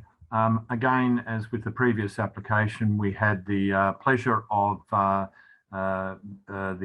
meeting the applicant and objectors and hearing their points of view, and we very much again appreciate the information that these people provided in helping us form our decision in relation to this proposal. This proposal, of course, was originally a 5-unit development, and it has been reduced down through negotiation through to a 4-unit development. And I think that has allowed a significant improvement in terms of setbacks and our building articulation, which have improved the quality and visual appearance of this building. It is noted that there is one building at the front. So in terms of the streetscape, it does present as just another house in the street, with a garage, of course, on one side, but a driveway to the 3 dwellings at the rear. Again, the shape of the lot has facilitated that, but that's also nice to see in terms of minimising its impact on the streetscape. There are substantial setbacks along the south-western boundary and setbacks from adjoining residential boundaries. So I think the end result that has been negotiated here is a definite improvement over the earlier version. I do appreciate there were still objections to it, but it is certainly an improvement. So on that basis, I would recommend to my fellow councillors the officer's recommendation. Thank you, Madam Mayor. Thank you. Councillor Lou. Thank you, Would you Madam like Mayor. to speak to this? Sorry, Madam Mayor. Yeah, thank you. It's not very often that planning application actually come to councils, mainly because we can't council is based up a lot of objections. And having observed this and attended a planning forum and seen the original plan and this current plan, it's very encouraging to see the good work the officers are facilitating with the applicants to get found from rejection to this current plan. And it's very encouraging that those plans that doesn't go to council, that I know it is most of the plan approved are not rubber stamped, because this is a good example of it. I'm very conscious relation to privacies, relation to look over it, and having reviewed both plan, the original plan and the current plan now, and the reduction and the improvement has done with the council's staff to facilitate with the applicants. It's very encouraging to see.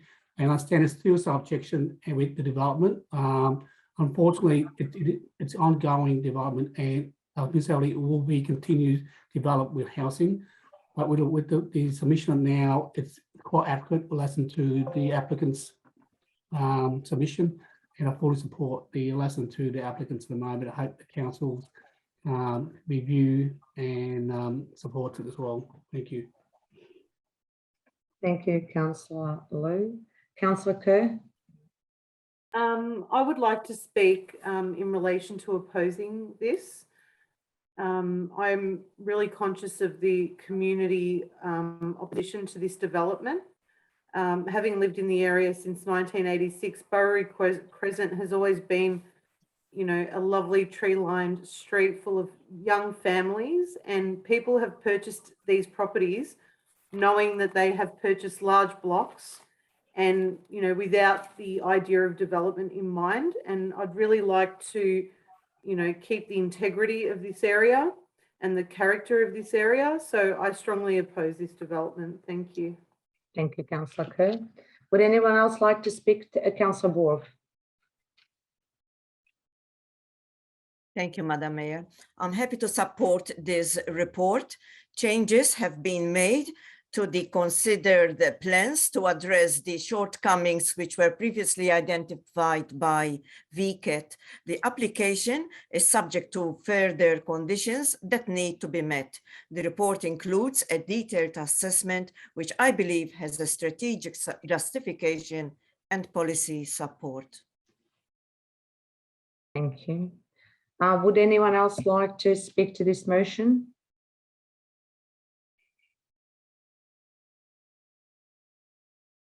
Councillor Lancashire, you have 2 minutes right of reply.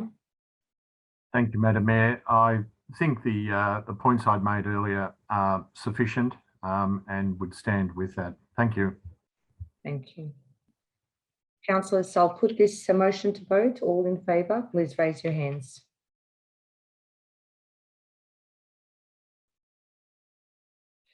I declare this motion carried. We're going to move to 12.7, submission to Western Land Use Framework Plan. Mr. Kelvin Walsh, thank you. Thank you, Madam Mayor. The purpose of this report is for Council to consider the final draft submission to the Department of Environmental, Land, Water and Planning's Western Metro Land Use Framework Plan, as shown at attachment 1 in the agenda papers. The officer recommendation is that Council endorses the submission at attachment 1 and enables us to submit it to DELP by their engagement website by the 24th of October. Thank you, Madam Mayor. Thank you. Councillors, are there any questions for the Director? Can I have a move of this motion? Councillor Tarkos? I move the motion as per governance papers. Thank you. Do I have a seconder? Councillor Brenton? Move the motion. Councillor Tarkos, would you like to speak to this motion? Yeah, a few words, Madam Mayor. I'd like to thank firstly Kelvin and his staff for such a great submission. I attended this forum, which was quite interesting, Madam Mayor, but on one level I felt it missed in capturing the great potential which exists in the West, and indeed the importance that this council retain its very strategic planning role and planning powers. It's a real concern if the state assumes greater planning control, particularly as we are seeing at the moment with some plans, and the lack of community engagement leads to alienation. And as a council, we should be an integral part of any planning process that impacts our community. For me, the biggest issue and takeout from this particular forum was integrated transport. There should be a greater recognition of transport disadvantage in our community, especially across Brimbank, that needs better bus services and active transport, better connectivity, shared user paths, and the delivery of the Western Rail Plan, Suburban Rail Loop and Melbourne Airport Rail Link and the rail width. So all in all, I would like to congratulate Kelvin and his team for an absolutely comprehensive, and I felt it really captured the real spirit of the West of Brimbank. Thank you. Thank you. Councillor Brandon, would you like to speak to this report?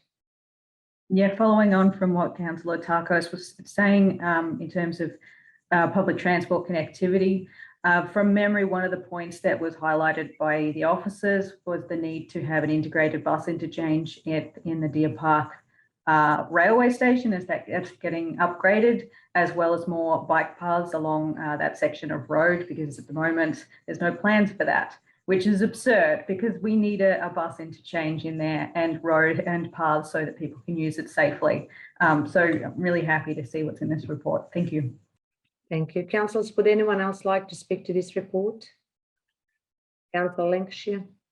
Thank you, Madam Mayor. I would certainly like to support the words said by Councillor Tarkos and Councillor Branton in this. The work that's been done by the council officers in assessing this substantial document has been very good.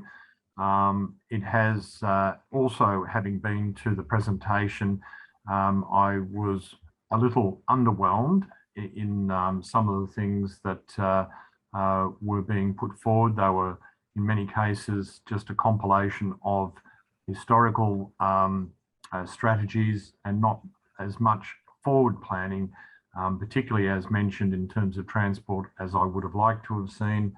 However, the officers have gone through that and in the submission raised a number of improvements and additions. So congratulations to the officers in the work in this. Thank you, Madam Mayor. Thank you. Councillors, would anyone else like to speak to this report? I'll put this report to vote. All in favour, please raise your hands. I declare it carried. I go to 12.8, submission to Heritage Victoria, McKay Memorial Gardens, and John Darling and Sunflower Mill. Mr. Kelvin Walsh, thank you. Thank you, Madam Mayor. So the purpose of this report is for Council to consider endorsing two submissions to the Heritage Council that supports proposed changes to the Victorian Heritage Register in relation to both the H.V. McKay Memorial Gardens and the John Darling and Sons Flour Mills. The officer recommendation is that Council endorses the two submissions shown at attachment 3 and 4, and also delegates authority to a number of Council officers to implement the mechanism of making representations to any hearings of the Victorian Heritage Council. Thank you, Madam Mayor. Thank you. Councillors, are there any questions for the Director?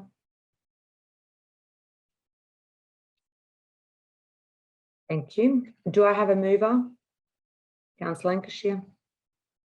Thank you, Madam Mayor. I would certainly like to recommend the officers' recommendation in this report. Thank you. Thank you. Do I have a seconder? Councillor David. Second, Madam Mayor. Thank you. Councillor Lancashire, would you like to speak to this report?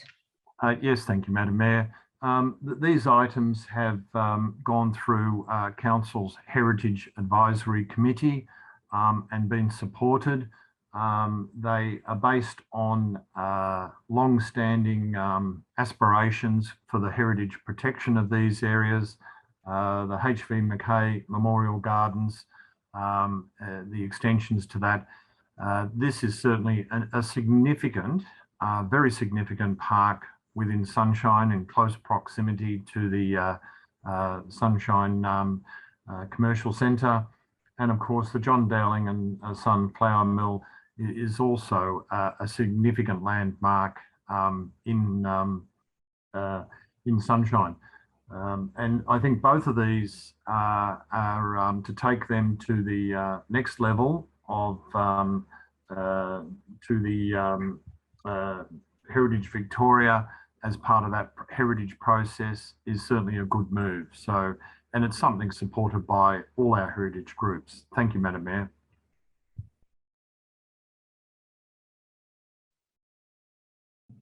Thank you. Councillor David, would you like to speak to this report?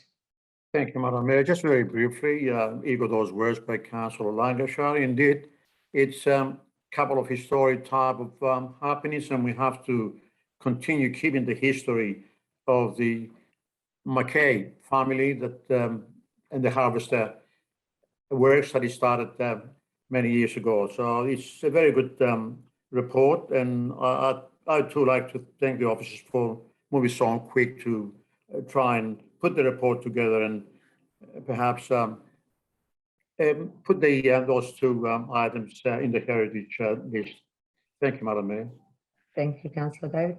Would anyone else like to speak to this report, councillors? Councillor Tarkus. Madam Mayor, yeah, I'd just like to echo those words, but to say that the H.V. McKay Memorial Gardens and the John Darling and Son Flour Mills must be protected. They have a highly significant heritage value. They tell the story and the journey of this city.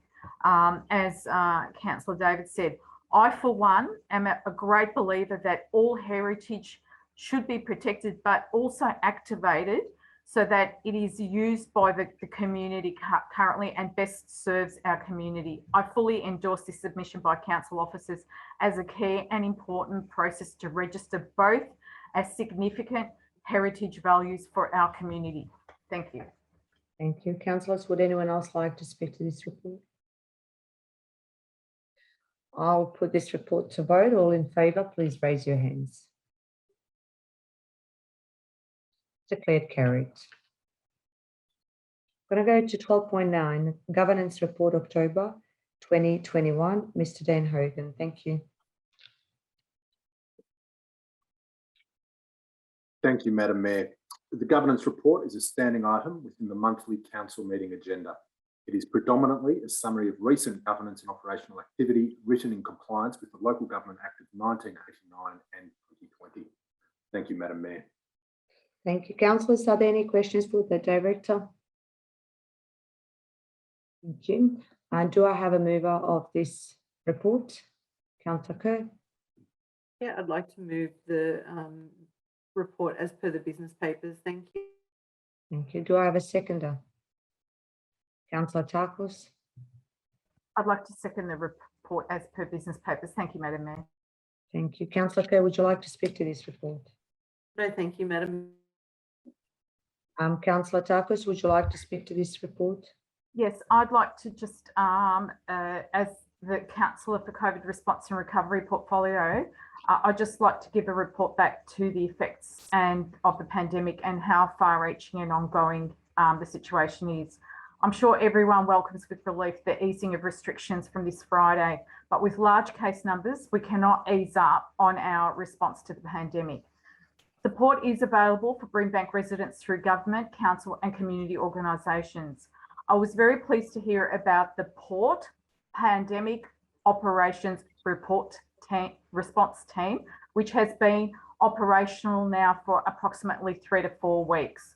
The Port is one team overseeing all community response operations with clearly defined roles and responsibilities. Through Port, a coordinated effort delivers Brimbank's contracted pandemic response, which oversees food relief, provision of testing and vaccination locations at council, owned or operated sites, and utilises local networks to promote and encourage testing and vaccination take-up. We are delivering strong communications and community engagement with targeted messages to individuals and groups within the Brimbank community. We are using community partners, including faith and cultural leaders, influencers, established community groups for delivery. We are delivering quick wins with frequent updates to our web, social pages, messaging through things like email and signature messaging. We are identifying and targeting and tailoring communication, included in translations of Vietnamese, Chinese, Greek, and soon Arabic and many other languages. Council's ongoing delivery is flexible and responds to the changing community need and daily cases. Yesterday, Brimbank is still the 4th highest LGA with 149 cases. Above us are Casey, Hume and Greater Dandenong. Melton is 6th. Vaccination. Thank you. As of yesterday, 86.3% of Brimbank's eligible residents have received their first dose. 58.6% of eligible have received the second. We are still quite a long way behind Victorian average. Brimbank is supporting the ongoing push of vaccination through pop-ups in centres and locations. Premier pop-ups are St Albans, Sunshine, static for 3 weeks for first doses, school pop-up sessions in Copperfield College, Sydenham, and also Sunshine College on the 26th and 28th of November. Mini pop-up sites include 20 to 40 vaccinations each session. Community information sessions cover general information for schools, industry, faith, sports, and other groups. The Pandemic Connector program is still operational as well, with food relief, culturally appropriate food options, face masks and other essential items, and even getting people to vaccination appointments. Thank you, Councillor Tarkos.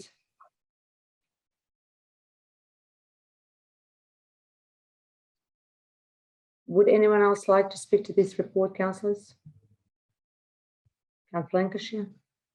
Thank you, Madam Mayor. And very briefly, as Portfolio Councillor for Brimbank Innovation, which also includes Councillor Nguyen, this report includes governance and probity. I would like to highlight the importance of this monthly governance report to Council. This report provides ongoing transparency to our community on the way we conduct our governance. This month contains a range of important reports, including exercise delegated authority and delegates and representative reports. I commend this report to Council. Thank you, Madam Mayor. Thank you. Would anyone else like to speak to this report, councillors? I put this report to vote. All in favour, please you raise your hands. I declare this report carried. I'm going to go to 12.10, early years facilities review. Ms. Lindley Dunmore, thank you.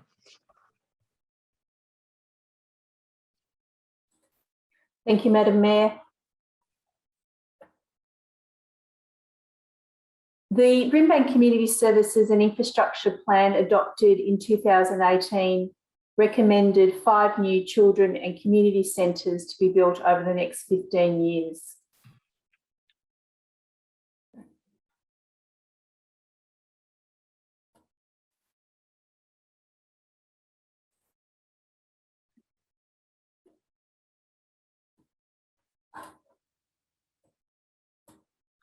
Thank you. Councillors, are there any questions for the Director?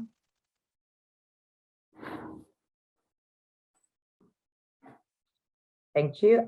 Do I have a mover of this report? Councillor Borg?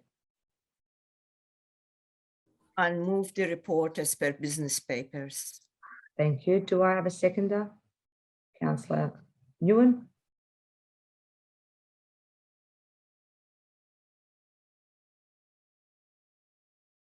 Yes, I would like to second the motion as per business papers. Thank you. Councillor Borg, would you like to speak to this motion? Yes, I do, Madam Mayor. As champion of the People portfolio, I am very pleased to speak to this report. Brimbank Council is committed to early years education. In 2018, Brimbank City Council adopted the Brimbank Community Services and Infrastructure Plan 2018-2038, known as CSIP, which provides direction on future community infrastructure requirements. This CSIP recommends that 5 children's and community centres be built over the next 15 years. Since then, the Victorian government has committed to implement 3-year-old kindergarten for all Victorian children. From 2022, 3-year-old children in Brimbank will have access to 5 hours of a funded kindergarten program each week, increasing to 15 hours per week for 40 weeks of the year by 2029. Taking part in a quality kindergarten program at an earlier age leads to positive effects on child development. It has even greater benefits for children who need extra support or are in vulnerable circumstances. Evidence shows that 2 years are better than 1 when it comes to early learning. The introduction of 3-year-old kindergarten will require additional early years infrastructure. The draft Early Years Facilities Review guides Council to ensure the provision of quality early years infrastructure that meets demand across the municipality. The review makes recommendations around how the 5 facilities already planned can meet community need, as well as additional infrastructure that will be required. I commend this report to Council. Thank you, Councillor Borg. Would anyone else like to speak to this motion? Or Councillor Nguyen, would you like to speak to this? Yeah, thank you. Yes, please. Thank you, Madam Mayor. I would also like to commend the report here on increasing the number of places available for children and having access to early education.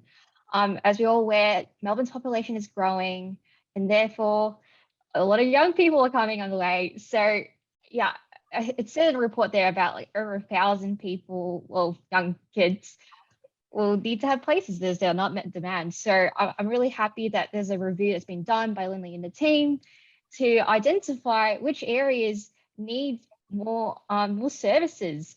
And as what Councillor Borg said before, the earlier we can get into the brains of young children and develop them all, the better they have at having a successful future in life.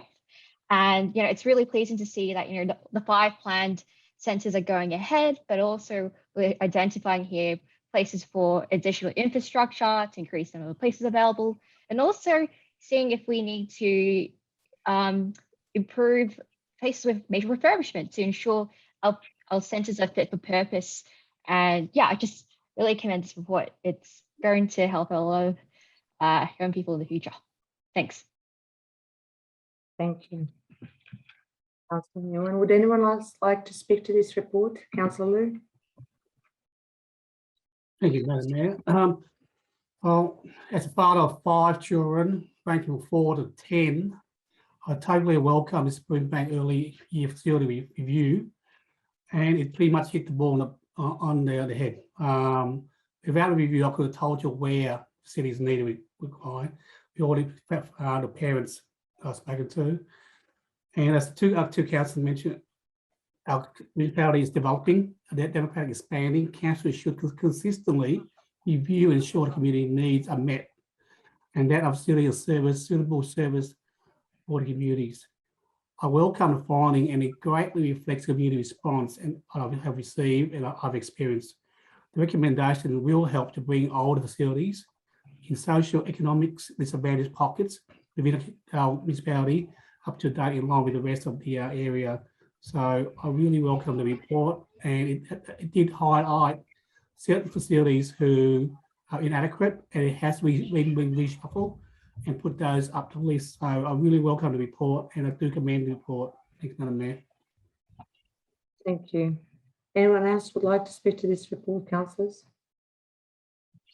Councillor Papalia. Just to say that I'm really proud of the team, and I really do commend this report. It is something well needed. And yeah, that's all for me. Thank you. Thank you. Anyone else, councillors? I'll put this report to vote. All in favour, please raise your hands. Declare it carried. I'm going to go to 12.11, final draft report for Brimbank Neighbourhood Houses and Community Centre Strategy Partnership Agreement. Ms. Lindley Dumble, thank you. Thank you, Madam Mayor. The final draft Brimbank Neighbourhood House Strategic Partnership Agreement 2022 to 2025 articulates a statement of shared values, vision and commitment to working in partnership with 10 council and community managed neighbourhood houses. The final draft Brimbank Neighbourhood House Strategic Partnership Agreement at Attachment 1 to this report, and final draft Brimbank Neighbourhood Houses Strategic Partnership Action Plan at Attachment 2 are presented tonight for Council to consider adopting. Thank you, Madam Mayor. Thank you. Councillors, are there any questions for the Director? Do I have a move of this motion or this report? Councillor Takos. Move the report as per business papers. Thank you. Thank you. Do I have a seconder? Councillor Boer. I second the report, Madam Mayor. Thank you. Councillor Takos, would you like to speak to this report? Thank you, Madam Mayor. These 10 neighbourhood and community facilities play a very key role, like our libraries, in connecting and enhancing and strengthening the community.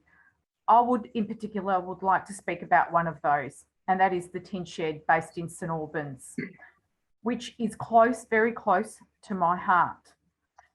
Earlier this year, the Tin Shed was relaunched earlier this year with James Dredge being the manager. Currently, the Tin Shed supports some of our most vulnerable people in the community with food, support hampers, other types of classes and outreach. It also houses an outreach service called Inspire Hope, which does some incredible work. The other day, I popped by to say hello and was pleased to hear that Inspire Hope, through its networks, is able to house some of the most vulnerable, at-risk people that are sleeping rough through a rental in our community. There was a great sense of achievement in what they've achieved, and also that they reached out to me to ask that if the community can help out with some linen, blankets, towels, crockery to help set up this new home. Can I just say, when I put this message out, I was overwhelmed completely by the community wanting to reach out and to help other people that are starting a new life in a new home. This is what our neighbourhood houses and our facilities is all about: connection, assisting people, and some of the most vulnerable people to feel part of this community. And that's what that they represent, is that connectivity. This is just a small portion of what I'm sure other councillors will describe as the positive work done by neighbourhood houses. But I cannot underestimate or say enough good things about the Tin Shed during these difficult and very challenging times in rising up and helping people with food, with clothing, and ultimately with housing. Thank you very much. Thank you, Councillor Takis. Councillor Borg. Thank you, Madam Mayor. In my role as Brimbank People Portfolio Champion, I have been privileged to see firsthand the great work that is achieved through our Neighbourhood Houses program. Brimbank Council Neighbourhood Houses provide opportunities for people at all stages of life to connect and learn, strengthen cultures and identities, and build a sense of belonging in individuals and groups. I would like to take a moment to commend the truly inspiration work rolled out through the neighborhood houses since the COVID-19 global pandemic first impacted us in March in 2020. Our people and houses have been responding directly to the needs of the Brimbank community and diversified its offerings, including a food security program providing thousands of Brimbank residents with fresh food, hardship support, and intensive educational and mental health support for children and young people. The Brimbank Neighbourhood House Strategic Partnership Agreement and Action Plan 2022-2025 is a roadmap for an exciting and continuing transformation of council-managed neighbourhood houses and community centres into sites of belonging and learning for all. I commend this report to council. Thank you. Councillors, would anyone else like to speak to this report? Councillor Dane. Thank you, Madam Mayor. Just echo Councillor Board and Councillor Takos. The neighbourhood house is very important to connect people and strengthen the community. So well done, Brimbank Council Neighbourhood House, and especially during the pandemic time. And thank you for all your hard work to support the community. I recommend this report. Thank you. Thank you, Councillor Nate. Anyone else? I put this report to vote. All in favour, please raise your hands. I declare this report carried. We'll go to 12.12, Sydenham Park Master Plan, October 2021 update with Mr. Neil Whiteside. Thank you. Thank you, Madam Mayor. In March 2020, Council adopted the Sydenham Park Master Plan and authorised further studies and investigations subject to the annual budget to inform further development and implementation of the master plan. As part of the 2020-2021 annual budget, Council allocated funding to undertake the following studies and investigations: a Cultural Heritage Management Plan summary report, Robinson's Homestead feasibility study, a flora and fauna assessment, and also park access infrastructure design. The purpose of this report is for Council to receive an update on the implementation of the Sydenham Park Master Plan, including the outcomes of the various studies and investigations completed in 2020-2021, and consider endorsing the draft Sydenham Park Master Plan Addendum Update 2021 for community consultation for a 4-week period. Thank you, Madam Mayor. Thank you. Councillors, are there any questions for the Director? Do I have a mover of this motion? Councillor Lancashire. Thank you, Madam Mayor. I would like to move an alternate motion, if that could be displayed on the screen, please.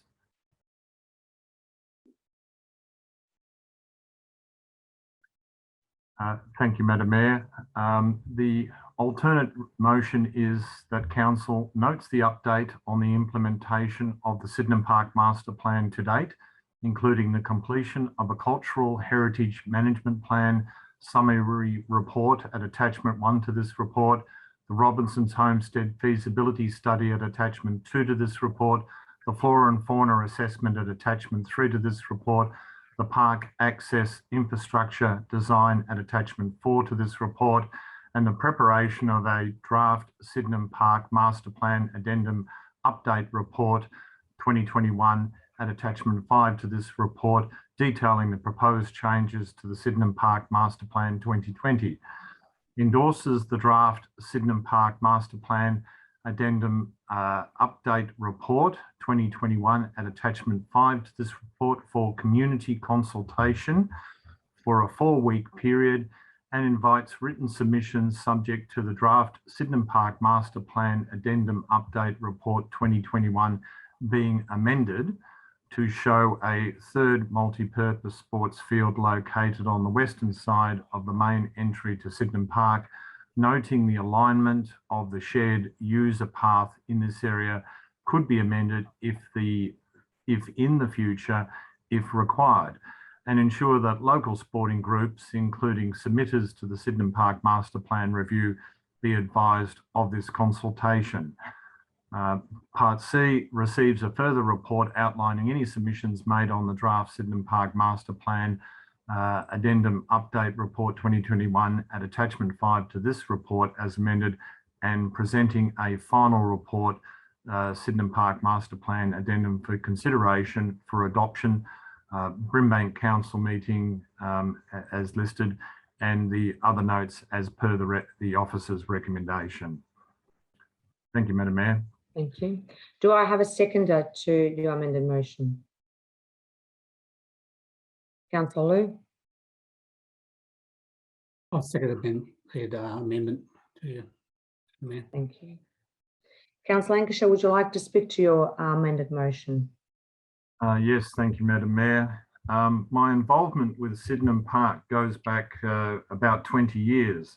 There have been several attempts to sell off parts of Sydenham Park. My first involvement was with a community group to stop such a sale. The sale was to, in fact, Peter Brock, who wanted to purchase part of the park for a driver training course. I think Councillor David might even recall this from that time. I remember speaking to Bob Jane about the proposal because a similar facility was occurring just in the Calder Park Raceway. And interestingly, Bob Jane said, look, Peter Brock was a fantastic racing driver, but his finances, abilities weren't that good and it won't go ahead. Needless to say, the sale didn't go ahead. And out of this process came the 2004 strategy for the park, which adopted by council and included several sporting grounds in the flat area were proposed. These never got built. The proposed update includes a number of major improvements, including compliance with the Borough Charter requirements for Robinson's Homestead. The Borough Charter, of course, talks about restoring heritage buildings and keeping them in their place and repurposing the buildings. Compliance with that, as in recommended in this report, is a very welcome recommendation, and to see that one of our oldest buildings to be preserved and repurposed. Another improvement, quite significant improvement in this report, is to keep the golf course intact. The earlier adopted policy talked about relocating half the golf course at an incredible cost, and also that would result in the removal of hundreds of mature trees. So just keeping it where it is a fantastic result, given that we have climate change emergency policy, and we certainly want to keep those trees. Deletion of the proposed commercial development across the front of Sydenham Park is also a significant improvement. This was, I suppose, something that I doubt would ever have occurred. However, the removal from it is a plus in terms of the policy. And of course, it didn't match with our commercial development policy, which didn't provide for commercial development on that site. Council Sports Facility Development Plan requires an additional 12 facilities over the next 10 years. One thing the councillors did was they asked the question, where would those 12 facilities go? And this was an important piece of research undertaken by staff, and they nominated sites across the municipality of where these 12 facilities would be placed, including things like football, soccer, cricket, rugby grounds. Now, that research showed that there'd be 3 fields to be provided on Sydenham Park. Accordingly, the alternate motion is aimed at increasing the number of sports facilities shown on the plan from 2 to 3 to achieve compliance with this earlier needs and location research. As to the issues raised, I would make the following comments. The third field could easily comply. 1 minute. Thank you. With the airspace lighting requirements by the use of baffled or beam-directed lighting, therefore complying with the airport requirements in regard to the proposed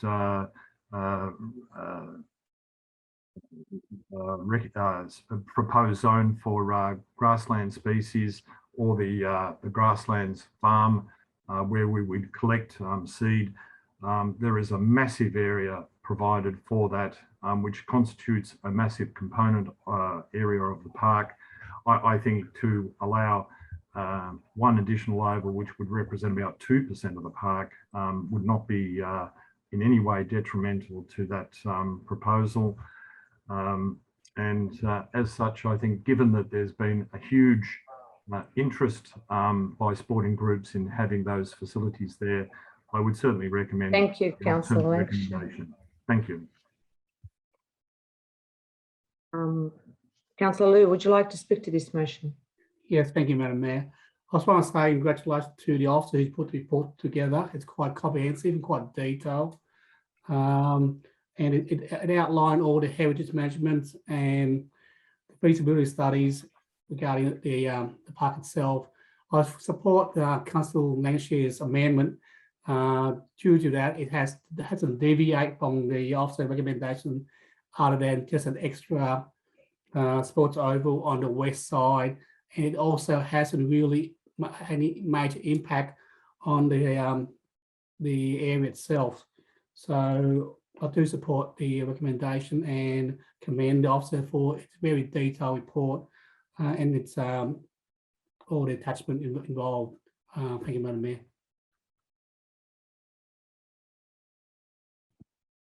Thank you, Councillor Liu. Councillor Takos? I would like to vote against this amendment, Madam Mayor.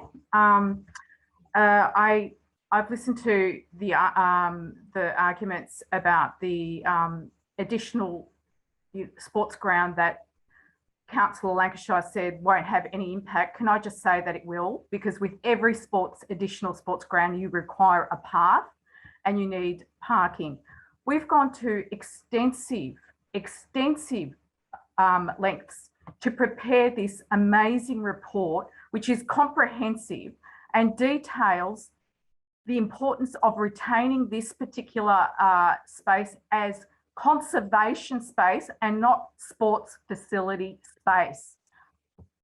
I understand that Councillor Lancashire in the previous term pushed this sports agenda for facilities, and we also made a failed attempt for the Matildas bid. This council has spent so much time working with our elders to ensure that this particular conservation space is mapped properly. And with the no dig policy, I respect the importance that this particular parcel of land is protected for our community as conservation and not as a sports facility. And when Councillor Lancashire talks about the need for sports facilities, I can assure you that there are other parts of Brimbank that are in need of far more sports facilities than this part. And to actually be discussing this with sports clubs without consulting the council is, I feel, not respecting the rest of the council. This particular report needs to be commended. It is comprehensive. It covers the unique and very special place that this place. I've been involved as a volunteer with Sydenham Park for over 10 years. And the volunteers that have put their hard work in planting and protecting, with sports facilities come people, with people comes litter, comes dogs. People love the fact that kangaroos can hop around there, and by bringing more and more intervention into this space, those kangaroos will disappear. And this will no longer be the special place that it is. So I am against this particular amendment, and I support the current council report as it stands. Thank you. Thank you. Councillor David.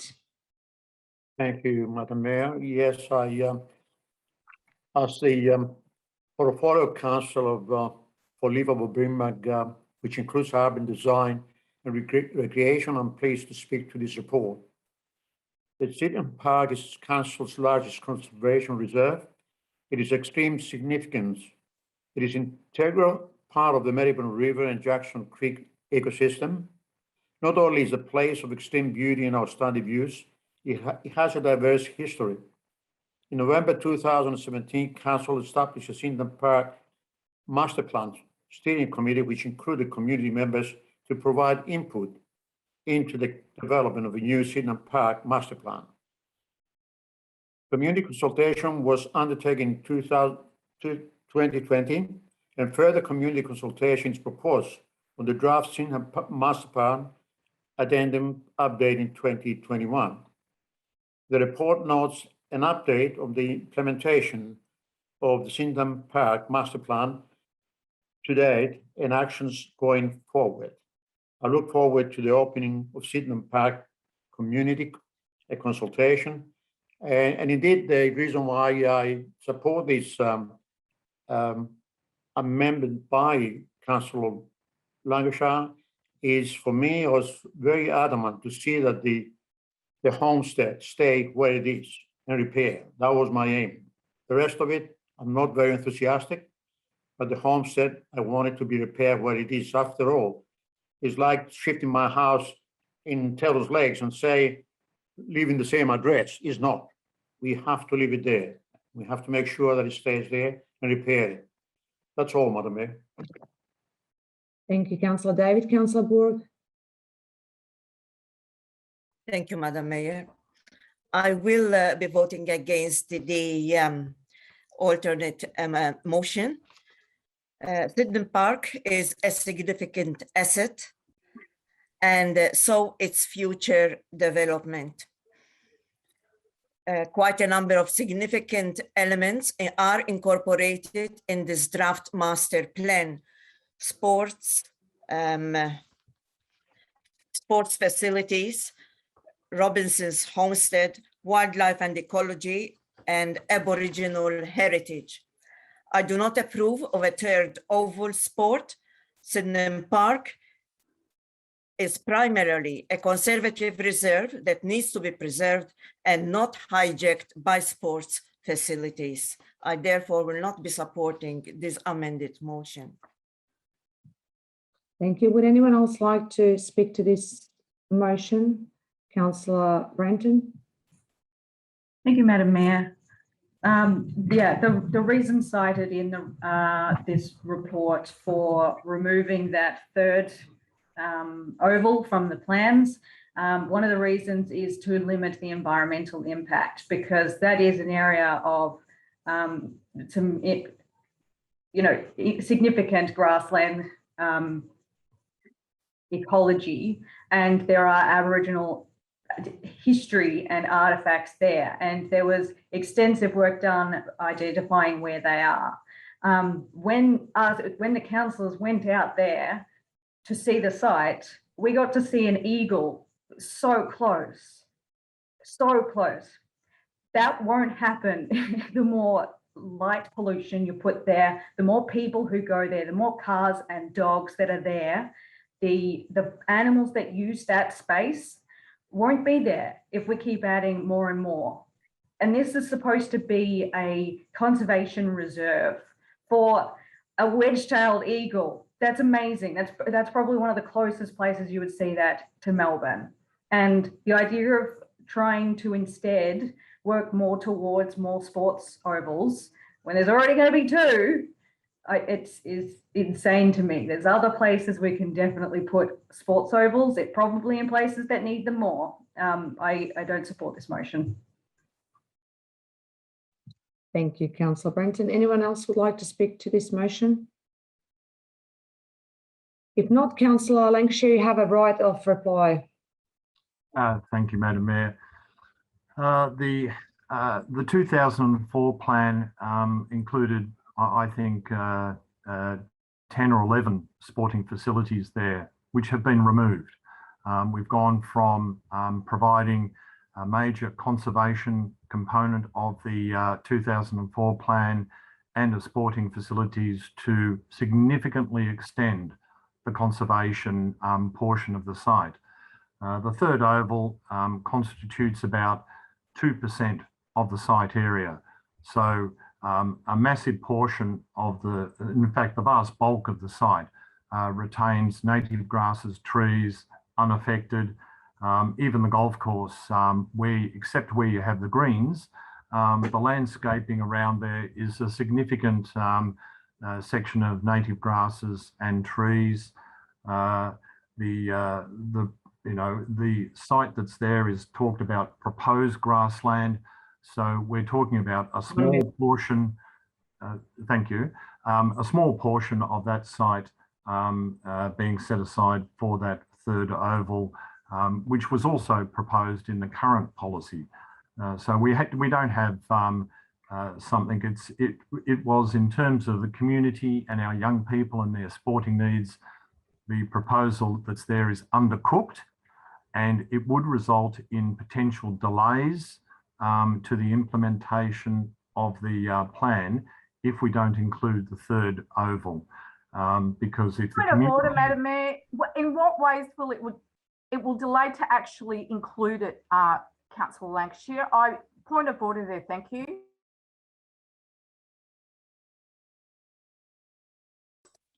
You're on mute, Branko.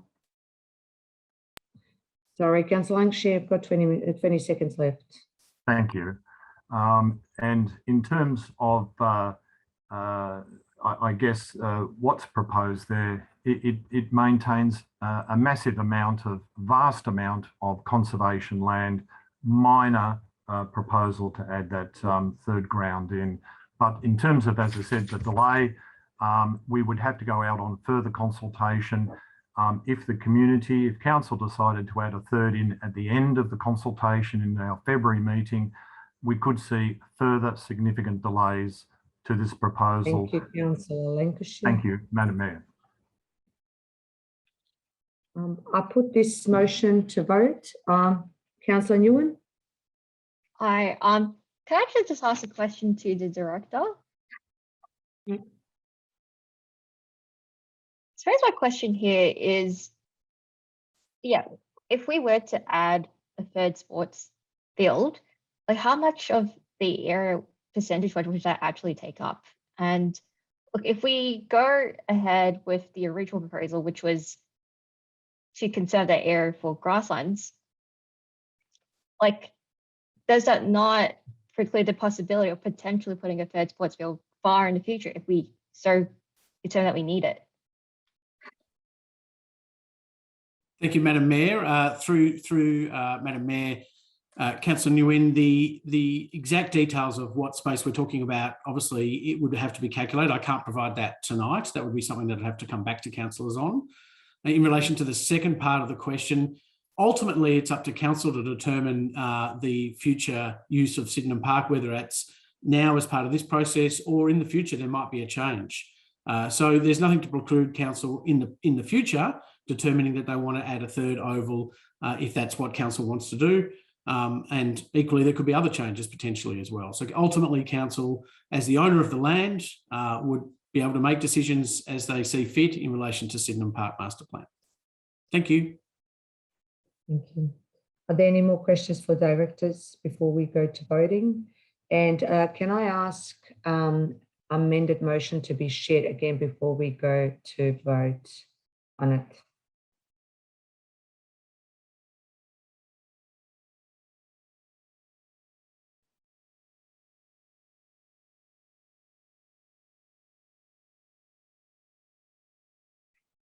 Thank you. I put this motion to vote. All in favour, please raise your hands.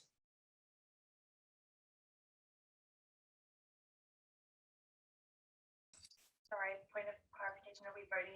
Can we just get clarification? Are you putting up the amended? Yes, that's correct. That's what we were talking about. Yep. For the amended. Yes, so I am putting amended motion to vote. So all in favour, please raise your hands. Well, I declare this motion lost. So we're going to go to officers' report now. Or if someone else has got a amended motion to officers' report.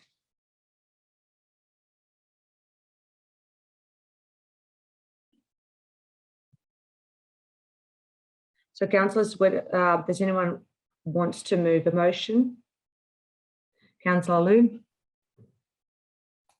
Thanks, Madam Mayor. I'll move as per business paper.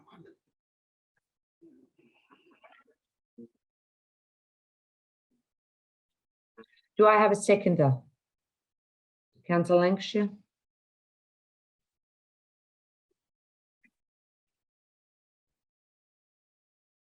Are you seconding it per business papers? Yes, Madam Mayor, as per the business papers. Thank you. Thank you. Councillor Liu, would you like to speak to this motion? Yes, like I said before, it's thanks, Madam Mayor. Thank you. Like I said before, it's a very detailed report. I commend the officer to report, and there were very little other than the amendment, just the oval. So I fully support the officer's recommendations. I commend the report. Madam Mayor, thank you. Thank you. Councillor Lancashire, would you like to speak to officer's report? Yes, briefly, Madam Mayor, the Sydenham Park, as indicated, is certainly something that I think it's our largest park. It's I think our most significant park, and its development as proposed, things from Robinson's Homestead, the golf course, the recreational facilities and the conservation elements make it a massive asset for our community from a conservation, tourism and recreational point of view. So it'll be good to see this go out to public consultation, and I would certainly encourage all members of the community to have a good look at the proposal and give us feedback on what they think. Thank you, Madam Mayor. Thank you. Would anyone else like to speak to the 12.12 report? Councillor Borg. Just to say, Madam Mayor, that a lot of diligent work has gone into this master plan, and I am happy to support it. I'm very much looking forward to the community feedback. Thank you, Councillor Borg. Would anyone else like to speak to it? Councillor Takis. Thank you, Madam Mayor. Yes, I would like to speak to it. As a former member of the Sydenham Park Master Plan Steering Committee, I'm really thrilled to support and endorse this 2021 update and iteration of what is an exciting next phase after the biodiversity and Indigenous mapping. And The shared user path is in progress, and the path will also introduce many visitors who will come and view this spectacular and pristine aspect of the Jackson Creek Valley, the tributaries and the confluence where the Maribyrnong River starts.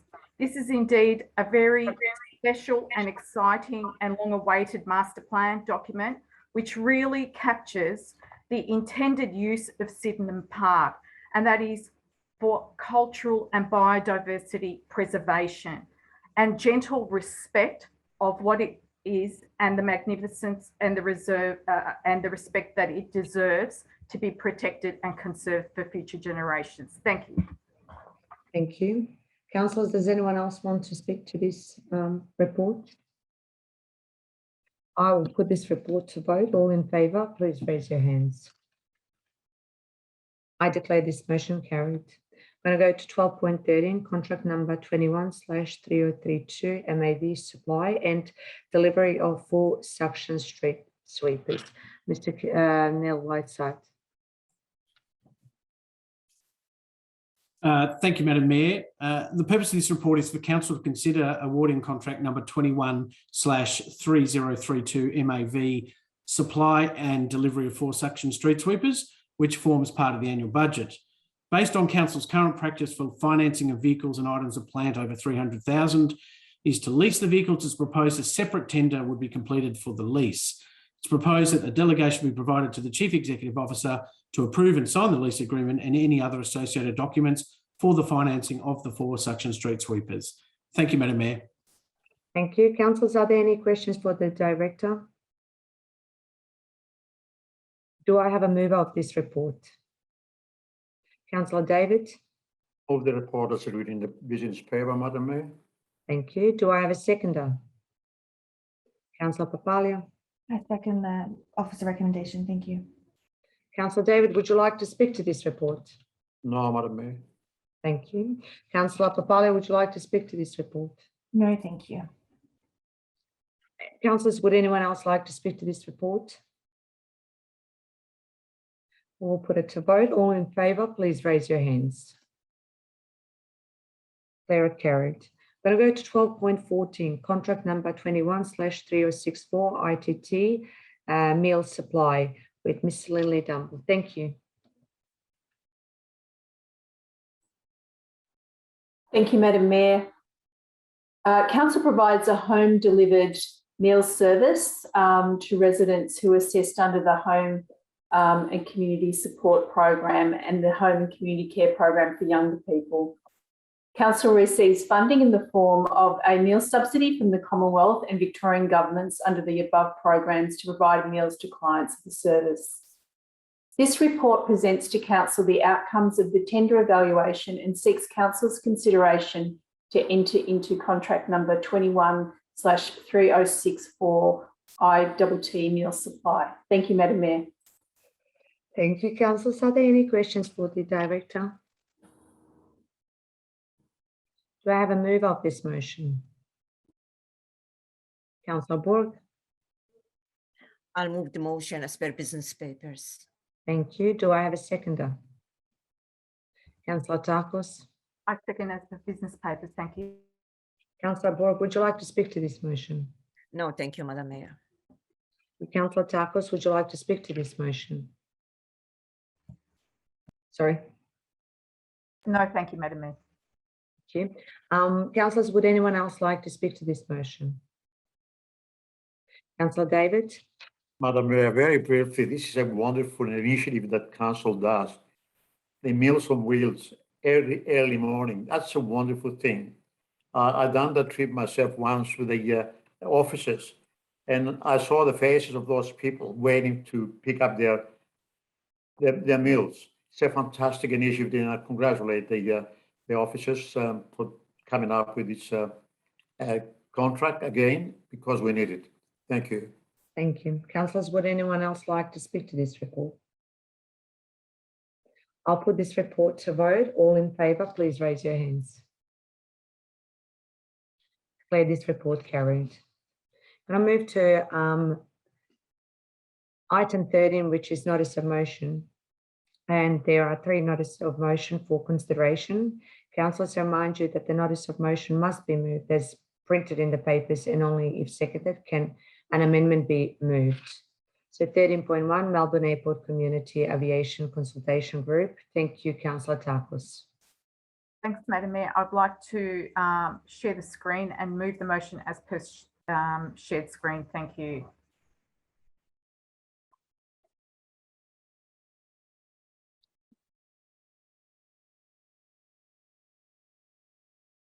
Thank you. Do I have a seconder of Councillor Takos' motion? Councillor Papalia? I second the motion, Madam Mayor. Councillor Takos, would you like to speak to your motion? Sure, thanks, Madam Mayor. I've brought this important issue to the Council because it goes to the heart of community concerns regarding the new 3rd runway at Melbourne Airport, namely the impact of health and wellbeing of people impacted by increased noise. We know that Melbourne Airport has reported its commitment to building a 3rd runway at Melbourne Airport and announced its preference for a north-south alignment. The Brimbank community remains concerned about the probable impacts on the city and in particular Keilor community. Of major concern is the anticipated noise impacts and the resulting health impacts associated with the proposed runway. We know that when Melbourne Airport releases the major development plan to support the development of the 3rd runway, there will be a lot of information to support their proposal. A lot of the information will be technical in nature and dense in nature. Expecting the community to digest all this information in a prescribed timeframe required under the Airports Act is very unreasonable. 60 days is simply not enough time for our lay community members to digest the information and form a view. It's not even enough time for professionals to digest this amount of information. It is fair and reasonable to expect the Melbourne Airport in good faith to release health impact assessment reports early before they release the MDP and master plan, so we can understand them, so we can consult with our community and support our community. Then we and the community will have a stronger basis for engagement. My notice of motion calls on the Melbourne Airport to seize this opportunity to reach out to us and discuss future noise impacts on the Keilor and surrounding communities before the MDP is released. It is important to discuss noise impacts and what mitigation actions will be taken. It is important to have the discussions early so that communities have ample time to digest the technical information and properly understand what the proposed 3rd runway means to them. It is important to provide ample time for communities to digest to make sure that the dense and technical information is broken down. A far more open and transparent process is required now to assure our community that the net noise impacts will not severely impact on the livability, health and wellbeing of our communities in Brimbank. Therefore, I commend this notice of motion to Council and ask for the support of my fellow councillors. Thank you. Thank you, Councillor Takos. Councillor Papala, would you like to speak to this motion? Thanks, Madam Mayor. I can agree more with Councillor Takos.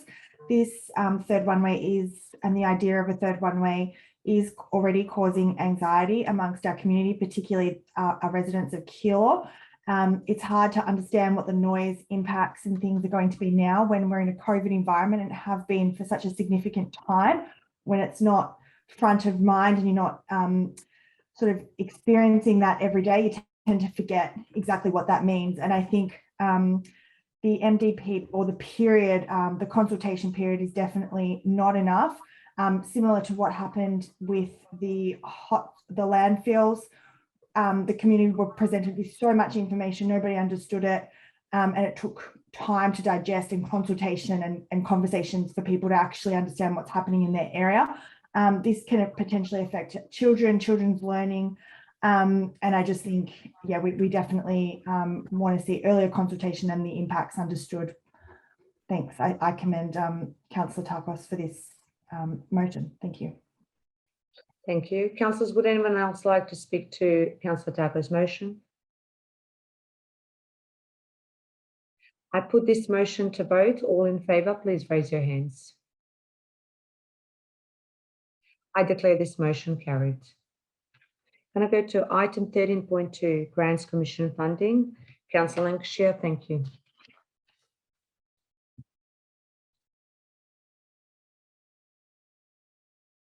You're on mute. Thank you, Madam Mayor. Could we have the notice of motion up on the screen, please?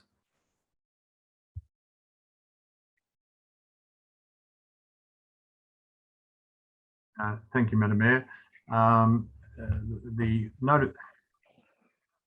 Oh, we've lost it.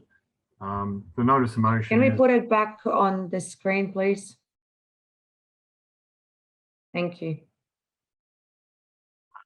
Thank you, Madam Mayor. The notice of motion is that Council writes to the Municipal Association of Victoria, ALGA, the federal government members, including the Prime Minister, Assistant Minister for Local Government, Victorian senators who are members of the government, member for Fraser, member for Gordon and member for Cornwall, advocating that the federal government increase the pool of funds available for the financial assistance grants, which will be passed on to the Victorian Local Government Grants Commission and other state grants commissions.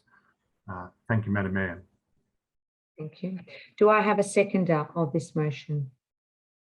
Councillor Lou? Thank you, Madam Mayor. I'll second the motion. Thank you.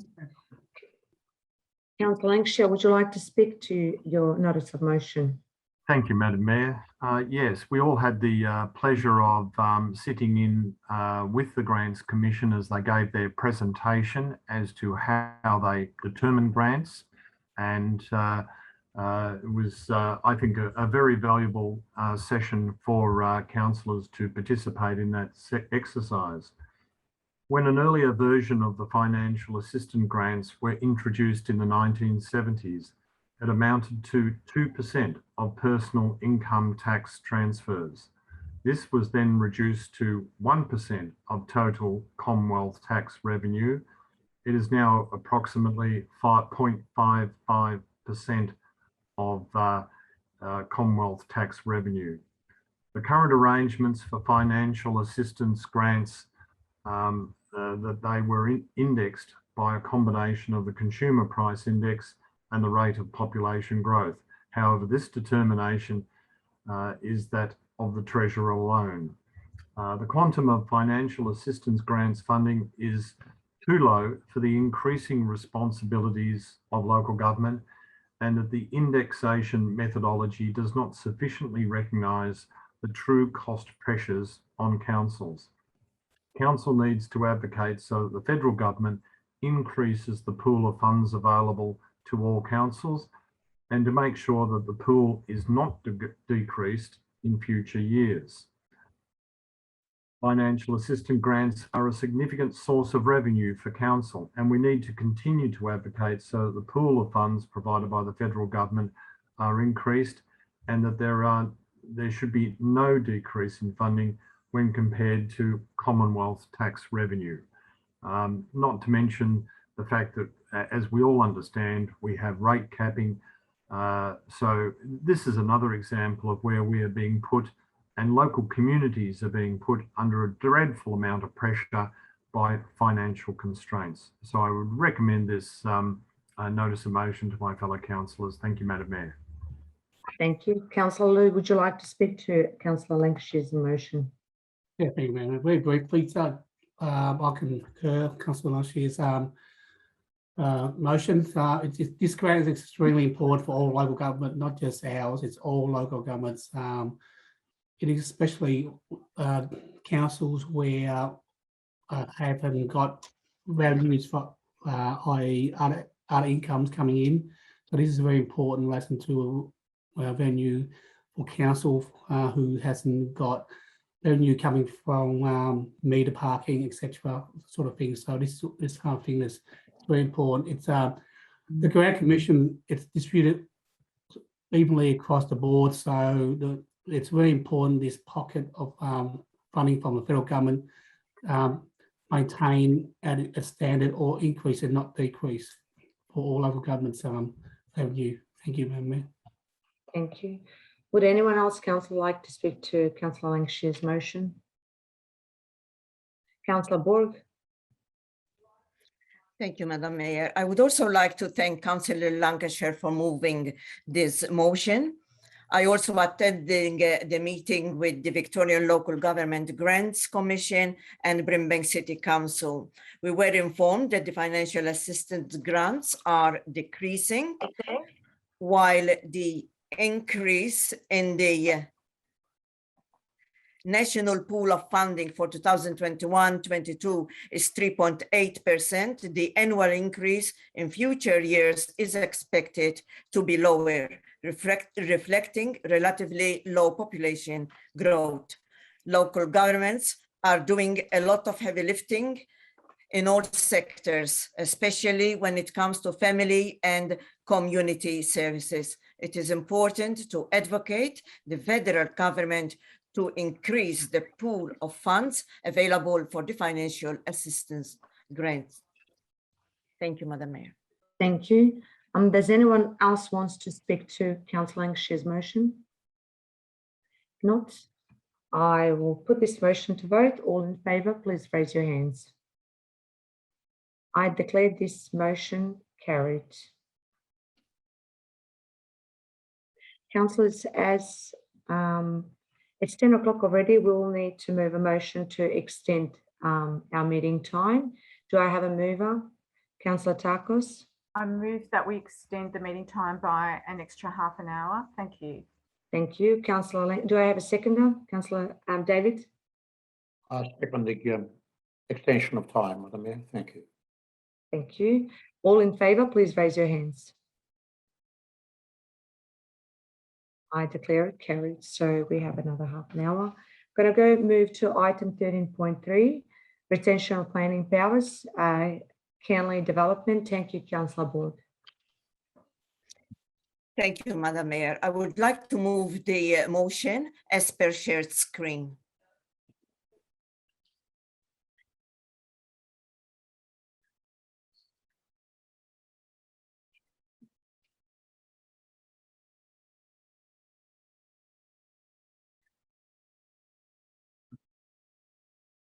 Thank you. Do we have a seconder of this motion? Councillor Nguyen. I'd like to second Councillor Borg's motion. Councillor Borg, would you like to speak to your motion? Yes, I do, Madam Mayor. Development Victoria recently provided an update and briefing to the Curlee community regarding their ongoing development of the area and the proposed Brimbank Planning Scheme Amendment C222. At the community briefing, they advised the community that they wish to rezone the land to enable a range of changes to the development outcomes in the area, and that they are seeking to make the Minister for Planning the responsible authority for specific permits on the site. Development Victoria also advised that they are requesting that the Minister for Planning be the planning authority for the proposed planning scheme amendment. The local community is concerned about the proposed erosion of decision-making by council in relation to the planning and development of Curlee. At last month's council meeting, a number of community members asked public questions about our views. The questions clearly indicated that there is a heightened concern amongst the Curlee community that they would be cut out, and that we, as their representatives, would be cut out also of important decisions about the future of the local area. Both the planning and responsible authority roles generally sit with the local government under the Planning and Environment Act. These roles and responsibilities are a fundamental obligation of local government and of councillors as representatives of their local communities. My notice of motion seeks to make it clear to the Minister of Planning that we do not wish to give up our planning powers, that we see it as our obligation to continue to make decisions in relation to the ongoing development at Curlee and continue to be the planning and responsible authority for the area. I commend this notice of motion to my fellow councillors and seek your support in relation to this important matter for the Kernley community and the broader Brimbank community.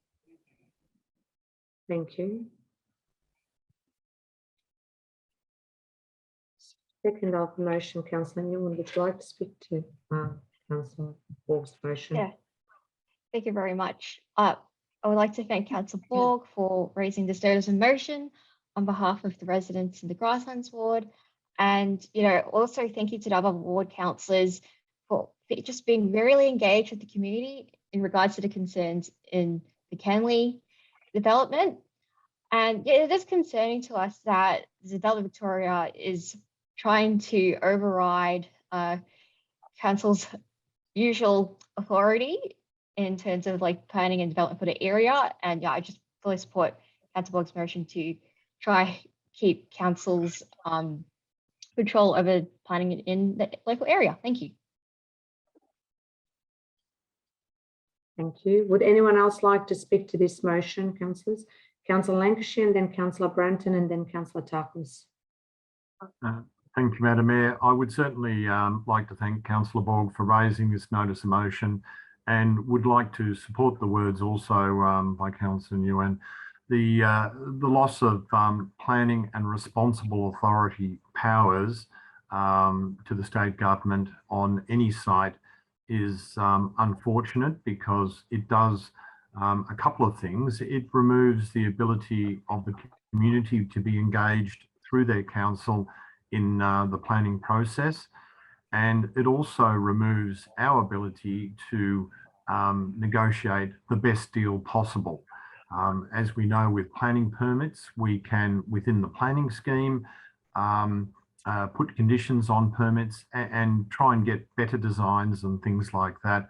When it comes to planning scheme amendments, however, we are usually in the box seat, because we can say yes or no. And if we say yes, we can say yes subject to what conditions. It really gives us an enormous amount of authority, power to negotiate the best deal for the community. Removing both of those leaves us fairly powerless and puts us in a very limited position of just being another submitter. And we've seen that this is seems to be increasing and is occurring right across Melbourne. So it is a worry to undertake this sort of practice, and I would certainly support this notice of motion. Thank you, Madam Mayor. Thank you. So we had Councillor Nguyen, Councillor Branton, Councillor Tarkus. So.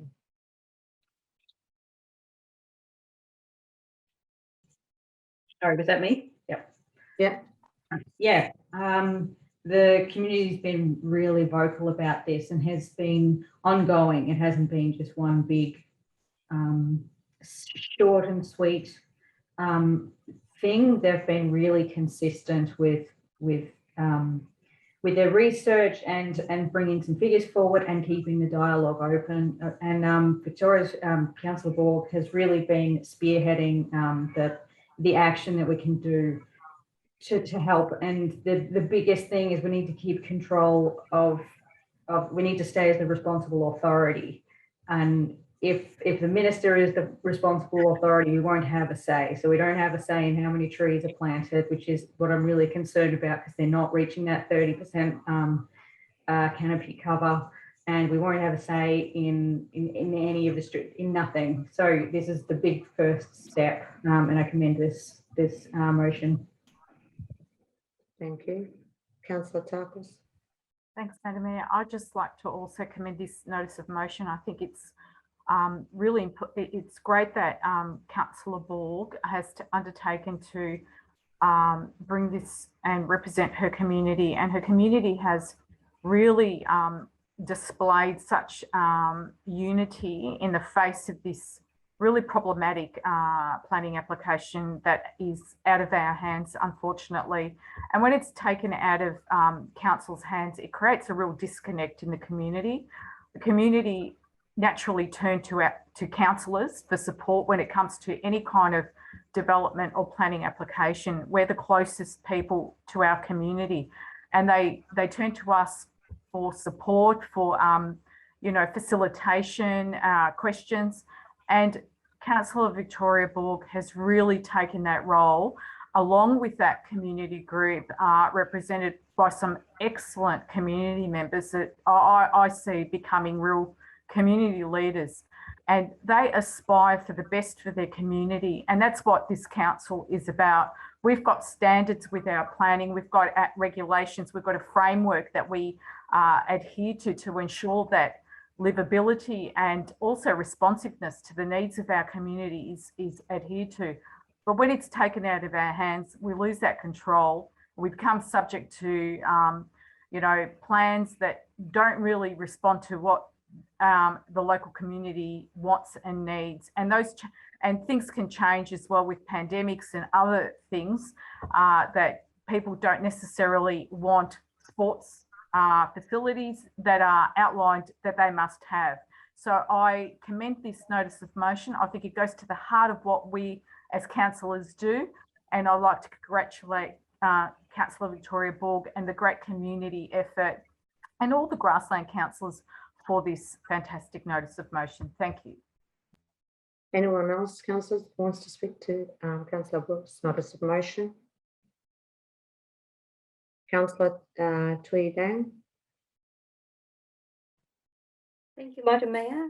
I'll just take this opportunity to thank you, Councillor Victoria Borg, to move this motion and echo the other councillor that my councillor board work with the communities, and so I recommend this motion to all the councillors. Thank you. Thank you. Councillors, if anyone else wants to speak to it, can I put this motion to vote then? All in favour, please raise your hands. I declare this motion carried.